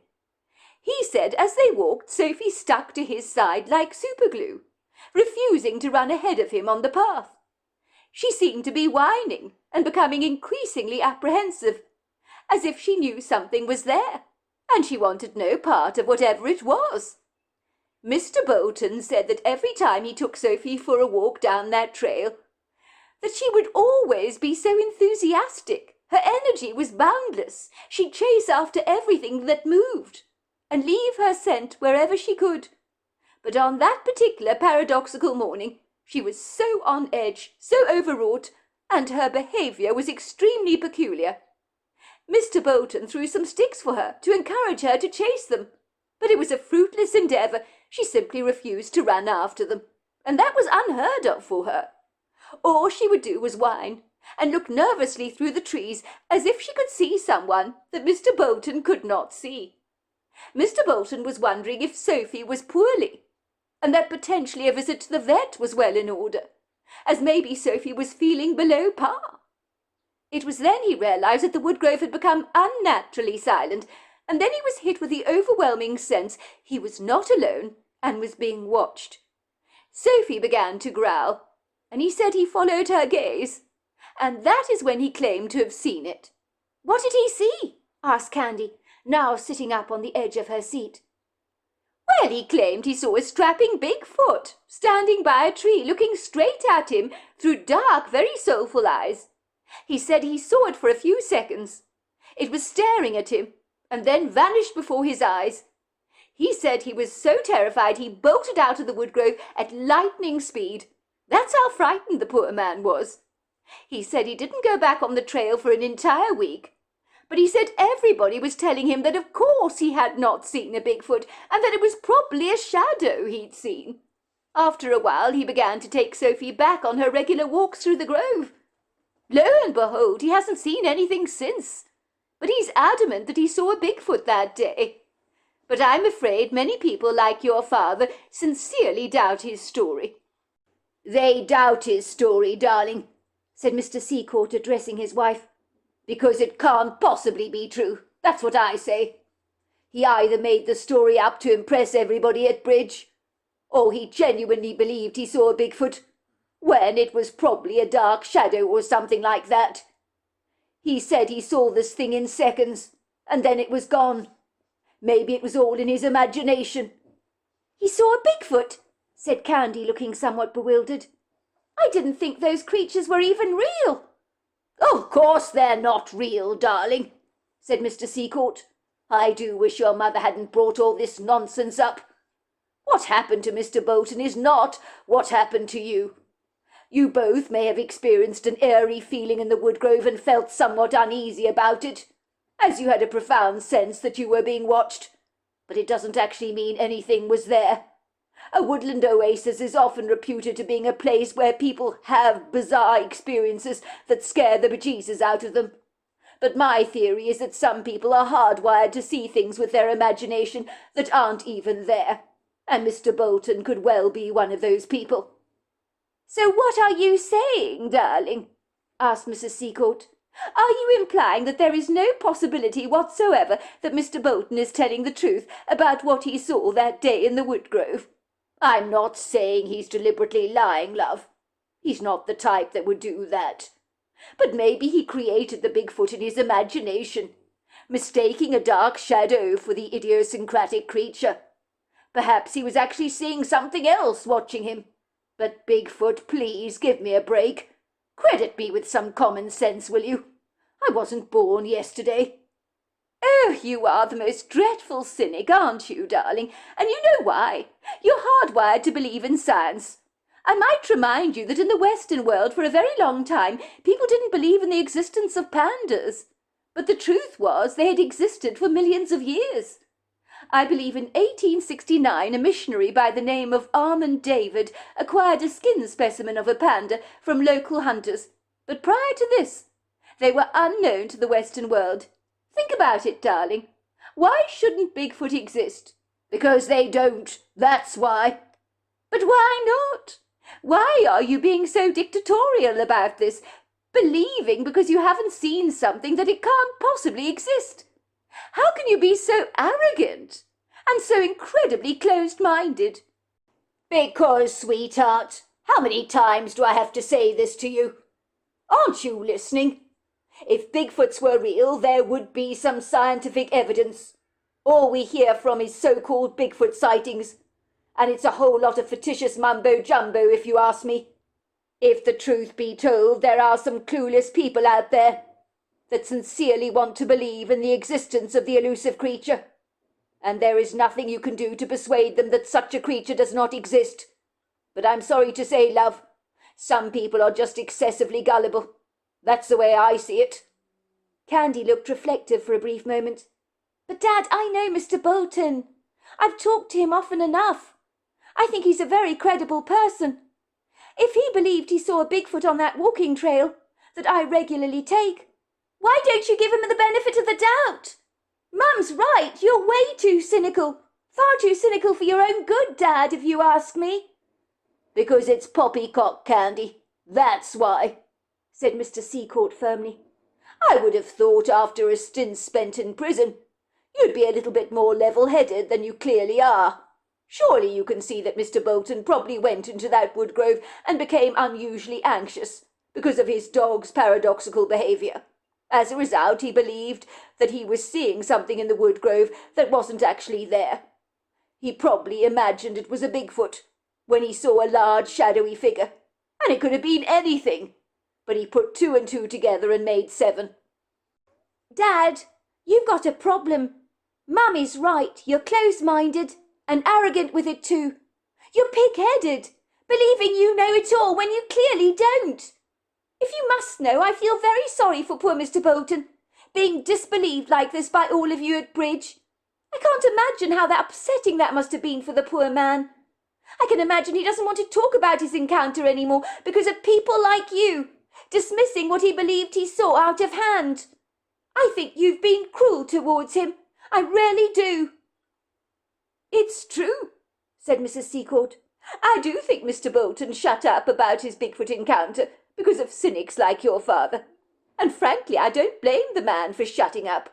Why would you want to share a strange experience with people who refuse to believe you? I certainly wouldn't." Learning about Mr. Bolton's bizarre experience with a Bigfoot in the woodgrove made Candy wonder if perhaps his story was true. Much like her mother, she had an open mind, and over the years while walking the family dog Sheba, she had regularly bumped into Mr. Bolton on the trail, where they'd enjoy a chinwag together. Over the years she'd never felt so unsettled as she had today, while taking a dip at the stream. Much like Mr. Bolton, she had experienced the atmosphere of the woodgrove becoming unnaturally quiet, almost as if all the birds in the trees had stopped singing, and the feeling of being watched had burned right through her like a searing hot coal. She knew Mr. Bolton to be a man of great integrity, and why would you put yourself out there to be ridiculed by other people, unless you were sincere about what you thought you'd seen? Candy returned to the woodgrove on numerous occasions for her regular hikes, but she hadn't experienced the feeling of being watched again, which had been a huge relief for her. Candy wasn't sure how she'd react if she encountered a Bigfoot on the trail. She'd probably run for her life like Mr. Bolton had done, for she was certain they must be intimidating creatures. It was over the next few weeks that Candy would receive regular notes in the post. They always arrived at the house in a pink envelope, and she knew at once who they were from. She decided to keep the matter secret, for if she told her parents what was going on, her mother would likely lose it, and as far as she was concerned, it was best to ignore the messages and brush them under the carpet. But every time she received one of those pink envelopes, it always left a bitter, unsavoury taste in her mouth. Inside the pink envelopes were little messages done in black and white print, and they would say things like, "You might be out of prison, but it's not over for you yet, Candy. You'll pay for what you did." One morning Mrs. Seacourt picked up a pink envelope lying on the floor next to the postbox. "Oh, it's addressed to you, love. I've noticed that you've had a lot of pink envelopes in your bedroom of late. Who keeps sending you these letters?" she asked curiously. "Oh, it's nothing, Mum," said Candy, waving her hand in the air dismissively, her face growing quite white. "Oh, I don't like it when you say it's nothing, love. It makes me think something's up, Candy. What on earth is going on? I need you to tell me. Who's sending you these notes?" "Mum, life is too short to get upset about other people. You yourself said as much. It's best to just ignore them." "I don't want to ignore anything." Mrs. Seacourt rolled her eyes in exasperation. "Oh, let me see. Has Becca been sending you those nasty notes in the post? I might have guessed she'd do something like that." "Yes," Candy admitted. "It is Becca. I mean, she doesn't sign the notes, obviously. But I know it's her. Who else could it be?" "Who the hell does that woman think she is?" said Mrs. Seacourt, looking furious. "Mom, you said we should ignore Becca, and that's what I intend to do. As far as I'm concerned, she can send me as many nasty notes as she likes. I'm just going to ignore them all." "Darling, shouldn't you take those notes straight to the police? The woman is potentially threatening you." "Look, Mum, let's ignore her. If things get out of hand, I will go to the police. But I'm hoping that Becca will get the message, because there's nothing she can do to upset me. If I ignore her notes, what can she do? Nothing." "Well, darling, it's brave of you to ignore these notes, but I'm not happy about this at all. If this continues, I myself will take the notes to the police. You're out of prison now, and for Becca to continue harassing you is not remotely acceptable." Candy knew, of course, her mother was absolutely right, even though she tried to put a brave face on. It would seem all the nasty notes arriving in the post made her feel extremely unsettled. What she didn't reveal to her mother was that wherever she went around the local town, she felt as if she was being followed. She was wondering if she was becoming paranoid, because the feeling of being watched had returned again, when she took those regular walks down the trail, where Mr. Bolton had claimed to have run into a Bigfoot. Candy was intrigued about Mr. Bolton's unusual story. She hoped that one day she'd run into him on the trail when he was walking his dog. And one day she did just that. When she decided to take her walk a little earlier than usual, she was thrilled to see the man, for it felt like old times. Mr. Bolton had a new dog called Sophie that Candy had never met before. The dog greeted Candy warmly, and Mr. Bolton gave her a double take. "Good Lord, Candy, is that really you? It is very good to see you. My word, you gave me quite the shock." "Hello, Mr. Bolton. It is a long time since we've seen each other," Candy agreed. "I heard about your incarceration, Candy. It's too bad," said Mr. Bolton, shaking his head sadly. "For the record, I'm sure you know that nobody in this town believed Becca Sanchez' account for a moment. I mean, I've known you for a long time, meeting you along this trail so many times, and I know you're a very good person. So what happened to Larry Kubeck that day was all hot air as far as I'm concerned. But you ended up paying the ultimate price going to prison that day. It opened my eyes to the fact that an innocent man can go to jail for no reason at all." "Thanks, Mr. Bolton. I appreciate your confidence in me." Mr. Bolton smiled warmly at Candy.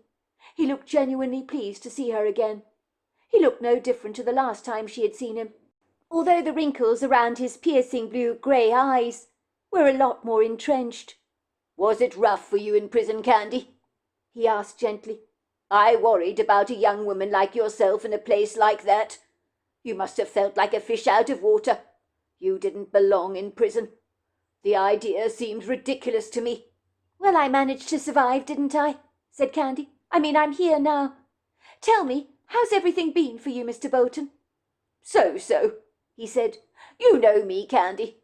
I'm a man of very structured routines. So one day is pretty much the same as the next. But I'm not complaining. I like it that way." "Except on the day that you ran into a Bigfoot, Mr. Bolton, right here up on the trail." Mr. Bolton frowned. "You know all about that? Your father told you?" "Yes. My parents told me about the incident." "I was a damn fool talking about it to anyone. Most people don't believe my story, especially not your father. He's the most cynical of them all. But I can't say I'm surprised about that." "You probably shouldn't have told him, or anyone else for that matter, about your encounter, Mr. Bolton. You know what people are like. And my dad, well, he's the worst cynic of them all." "Well, yes, I was a fool to talk about it, and I certainly regret it." "For the record, Mr. Bolton, I actually believe your story." "Well, that's very kind of you, Candy. Why on earth would you say that?" "I'm not being kind, Mr. Bolton. I'm just being sincere. I've known you for a long time, and you wouldn't make something like this up. Believe me, I know liars when I see them. I've been around enough of them in prison, and I've learnt a lot about lying over the last few years, about who I can trust and who I can't. Mr. Bolton, you're not a person who would ever make up fictitious stories. You're the last kind of person who'd want to draw unwanted attention to yourself. So tell me, have you ever had any more experiences with the Bigfoot you saw that day? Mum told me how disquieted your dog Sophie was, and how terrified you were when you encountered the Bigfoot. Certainly if I'd been wearing your shoes, I'd have also freaked the hell out. My mother told me how you described the woods suddenly going incredibly quiet. The only reason we were talking about you, Mr. Bolton, was because I had exactly the same experience a while back. I felt as if something was watching me, and it was a really, really unnerving feeling. The woods became so airy. I was swimming in the stream at the time, and I looked around me because I was certain someone was spying on me, but there was nothing there. Do you think on that day I might have been stalked by the Bigfoot you saw, Mr. Bolton? Because something was definitely following me. More recently, I have been feeling followed in the woodgrove, but it wasn't like the first experience I had. The first experience I had was completely unorthodox. It was as if something very powerful was watching me. It's hard to explain, so I can't help wondering if it might have been a Bigfoot. Most certainly, said Mr. Bolton. Look, I shouldn't have freaked out about my encounter with the Bigfoot I had. Let's just say if the creature had wanted to harm me and my dog, or anyone else for that matter, it would have had the opportunity to do so. I guess I freaked out. It was a female Bigfoot, you know. She was huge. I saw her for a second and then she was gone. I panicked and fled the grove, refusing to come back on the trail again for about a week. Eventually I came to my senses when I realized that the Bigfoot would have harmed me if that had been her intention. So it clearly wasn't. I wouldn't have been able to escape the likes of her, believe me. If you must know, I think there are Bigfoots on this trail. And let me tell you, they can see us. The trouble is, we can't see them. They obviously have an innate ability to mask themselves. So even if we look at them, we can't see them, unless they want us to see them. They probably do this for their own protection, as I rather suspect there are enough humans in this world that would likely wish to harm them. So they like to exist behind a veil of mystery.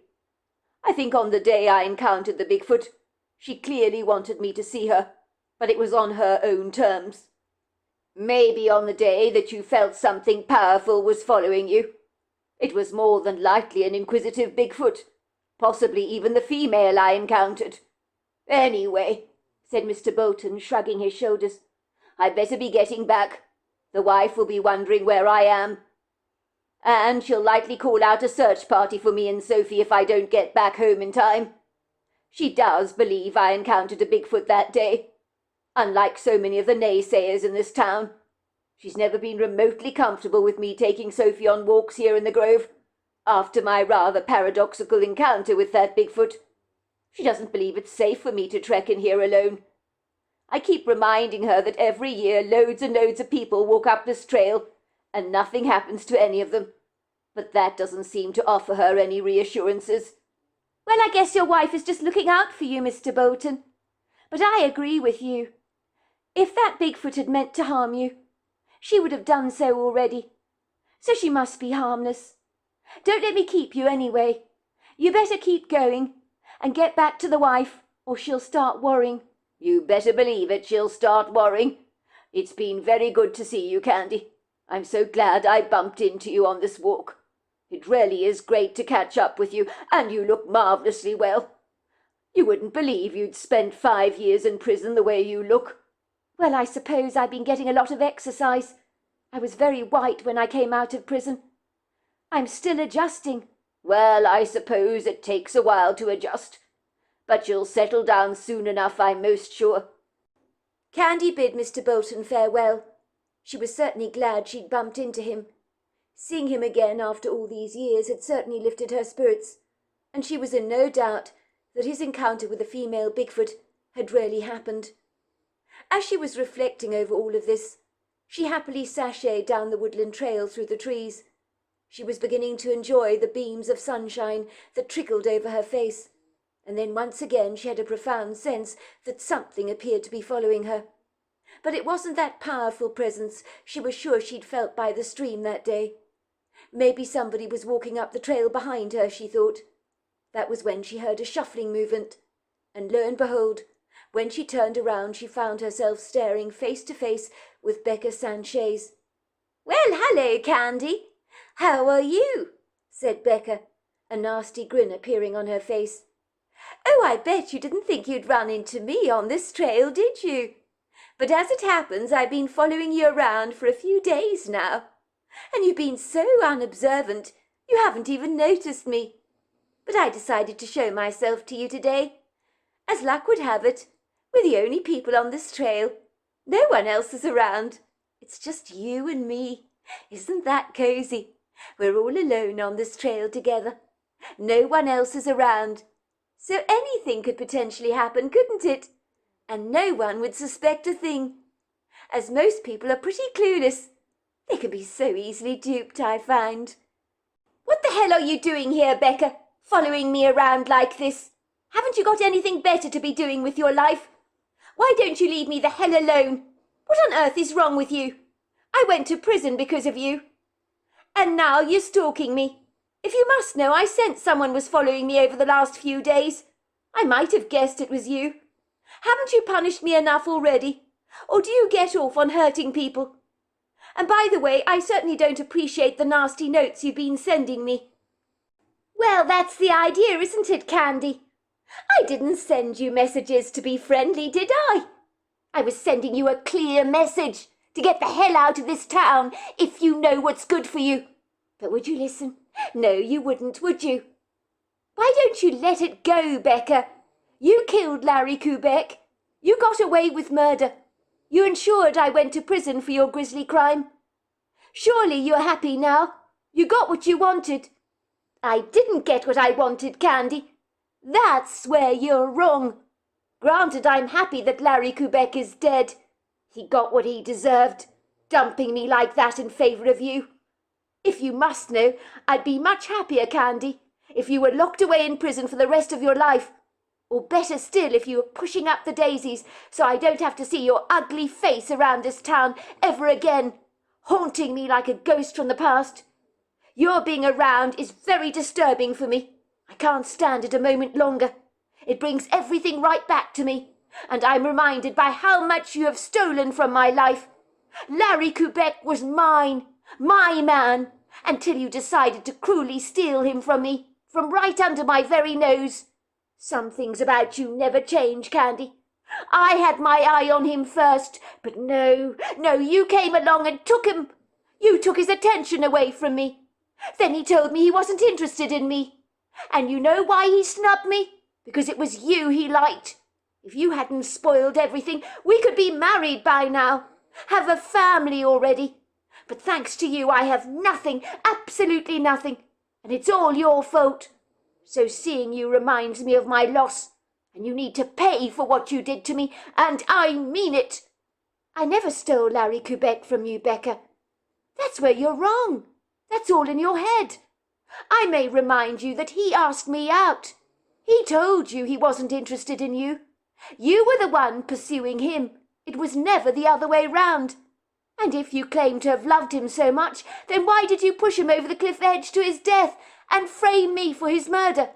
If you really loved him, you'd wish the very best for him, not hate him in the way you so obviously did. What you did to Larry was treacherously vindictive. You're a monster, Becca. And even if the jury bought your story, the people in this town did not. Even Larry Kubek's mother knows you killed her son. Some people who know your character all too well are not fooled for a single instant about you. Mrs. Munro was talking about you the other day. She said when you were a kid you rocked up at her house and beheaded all the fish in her tank. She came back into the living room to find 20 of her goldfish with their heads chopped off. Some of them she'd had for over 10 years. She was devastated by what you did, and she knew from that moment on that you were a nasty piece of work. I don't give a toss about Mrs. Munro, or about anyone in this poxy town, or what they actually think of me. So why did you do it, Becca? Why did you kill Larry Quebec?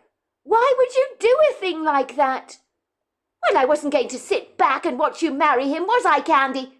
That was never going to happen under my watch. Never! You hear me? I knew I had to destroy you, and I had to kill him, and that was what I was going to do. I set you up to go to prison because I wanted to punish you for what you did to me. I thought they'd put you away for life. I even hoped that you might end up being executed, but no such luck. All the jury thought was that in a moment of rage you lost it, and that it was partly an accident, which was why you only served 5 piddling years. It's pathetic. You certainly piled on the character references in that courtroom, didn't you? To stand up for your so-called integrity. But 5 years, what a joke. I can't believe you're out of prison now. It makes me sick to my stomach. Well, you're going to have to get over it, Becca, aren't you? Because I'm out of prison now, and your plan wasn't as successful as you hoped it would be. I'd thank you if you leave me alone and stop sending me those nasty notes in the post. I don't appreciate them, and if you carry on sending them, I really will go to the police. I've put up with enough nonsense from you, and the last thing I need is you bothering me again, or threatening me in the way you are. If you can't stand the fact that I'm back in town, why don't you move away from this place? You know the saying, if you can't stand the heat in the kitchen, get the hell out of it. Becca was now glaring at Candy wildly. Her furious eyes looked like daggers, and the expression on her face was like that of someone filled with an intense hatred that was practically seeping out of the pores of her body like sweat. And in that quintessential moment, Candy could read the signs of danger all too clearly, for it would have been preferable for her to be chasing off a saber-toothed tiger than someone as recklessly defiant and unpredictable as Becca was. The only thought in her head was that this was not going to end well, because Becca Sanchez obviously wanted her dead, and what Becca wanted she usually got. Candy was not going to be intimidated by the likes of Becca. She was going to stand up for herself. Ostensibly after having spent 5 years in prison with some formidable women, many of them capable of great evil, Candy was somewhat surprised by how composed she was. She sensed the danger she was in, but still refused to allow Becca to detect any nervousness in her demeanour. She knew that you can never let an enemy see any weaknesses in your character, or they'll take full advantage of your vulnerability. If prison had taught Candy anything, it had given her guts. Guts she didn't even know she possessed. So she wasn't afraid, even in the secluded woodgrove, where she hadn't encountered a single soul, apart from Mr. Bolton on the trail, to give Becca a piece of her mind. Before Candy had a chance to express any indignation on her part, with one mighty blow, and a shooting pain on her cheekbone, Becca had punched her on the face, so hard that she lost her footing, falling back onto the soft earth. Becca was now sitting on top of her, pinning her forcefully to the ground, holding a knife to Candy's throat. It really was like something that you'd find in a low-budget horror movie. Candy's eyes widened. She knew when she felt the cold metal at her neck that Becca wasn't playing any games. Becca didn't have a sense of humour. What she was doing was very intentional. She had seen Becca push her boyfriend over the cliff to his death years earlier, so she knew Becca meant business, and she doubted she'd get out of the woodgrove alive. No doubt Becca had a plan. She knew how she'd dispose of her body, and she'd soon become one of those 411 cases that people talk about, although doubtlessly people in town, including her own parents, would guess that Becca was behind her mysterious disappearance. But no one would be able to prove a thing, and for a second time Becca would get away with murder, especially with her father's brother, fighting her corner for her, as he always did. "Please!" she cried out. "Becca, don't do this! I'm begging you! Don't do this! This is crazy! You don't want to hurt me, surely!" "Haven't you heard a single word I said, Candy?" Becca lashed out. "I wanted you to go to prison for life. I gave a magnificent performance in that courtroom, and you only get put away for a miserable 5 years. I could hardly believe it. You need to be punished severely for stealing my future that I could have had with Larry Quebec. You stole everything from me, absolutely everything, and you're going to pay for it. I'm going to slit your throat with this knife, and I'm going to dispose of your body, and no one will ever find you. Angie's going to help me on this. You'll disappear off the face of the earth, and no one will have a clue of what happened to you. You don't need to do this, Becca. Can't we please talk about this? I know you're upset, but... Shut up, you bitch! There's nothing for us to talk about, not anymore. You stole my future husband from me, and you're going to pay for it. You're sick, Becca. You really need help. You should go and see a psychologist. I really mean it. They can help you. You can talk about all your problems, all the things that upset you. Shut up! Tell me, what are your last words, Candy? Becca asked her, forcefully slamming the knife against her throat, so hard, in fact, that she could feel the sharp razor cutting against her skin, so that some blood started to trickle down. It hadn't even been a deep cut, but she knew it wouldn't be long before her throat was slit. She closed her eyes, for she couldn't fight against the pressure of Becca's weight on her body, even though Becca was a very slim woman. The threat of the knife was all too obvious. She may as well make peace with her maker, she thought. There was no point in crying out for help. Mr. Bolton had long since gone, and there was not a soul to be seen on this woodland trail. She might as well surrender to her fate. But just as she was waiting for her throat to be slit, very suddenly she heard a loud, very forceful scream. At first she thought the scream had come from herself, but then she realized it was Becca that was crying out for help. How could that be? "Help! Help, Candy! Help me! Put me down! Put me down!" she kept shrieking out. "Put me down!" Candy opened her eyes somewhat reluctantly, and that was when she saw Becca had dropped the knife at her side. She was dangling in a Bigfoot's arms, her eyes ablaze with terror. Candy tried to adjust to the dim light in the woodgrove. Was this some kind of weird dream, she wondered? A dream of which she'd wake up in any moment? But no, this was happening right now. The Bigfoot had grabbed Becca, and now Becca was at the large, powerful creature's mercy. She was wriggling her arms and kicking her legs around and telling Candy to please do something to help her. But Candy just sat up on the forest floor, gawking at the Bigfoot in surprise, unable to believe what was transpiring before her very eyes. She realized that this formidable-looking Bigfoot was female. She had small breasts, a powerful chest, and must have been about 8 foot tall. She had overlong arms and powerful, robust proportions, and Becca was no match for this powerful thing. Candy was struck by how tiny and doll-like Becca appeared in the Bigfoot's arms, and seeing her struggle to fight off the powerful creature was almost comical to watch. Maybe the woman was getting her just desserts after all. The Bigfoot plopped Becca on the ground. Becca had stopped fighting the creature off, and was white as a sheet. The towering figure of the female Bigfoot stood over her, and was chanting words in a very strange language that Candy was not acquainted with, nor had she ever heard the likes of it before. "Volika, zakwasi, zolasikaso, hoshanti, lilonobolo, bikasikwati, lotono." Candy could see Becca's eyes rolling back in her skull. They became completely white, and was terrifying to watch.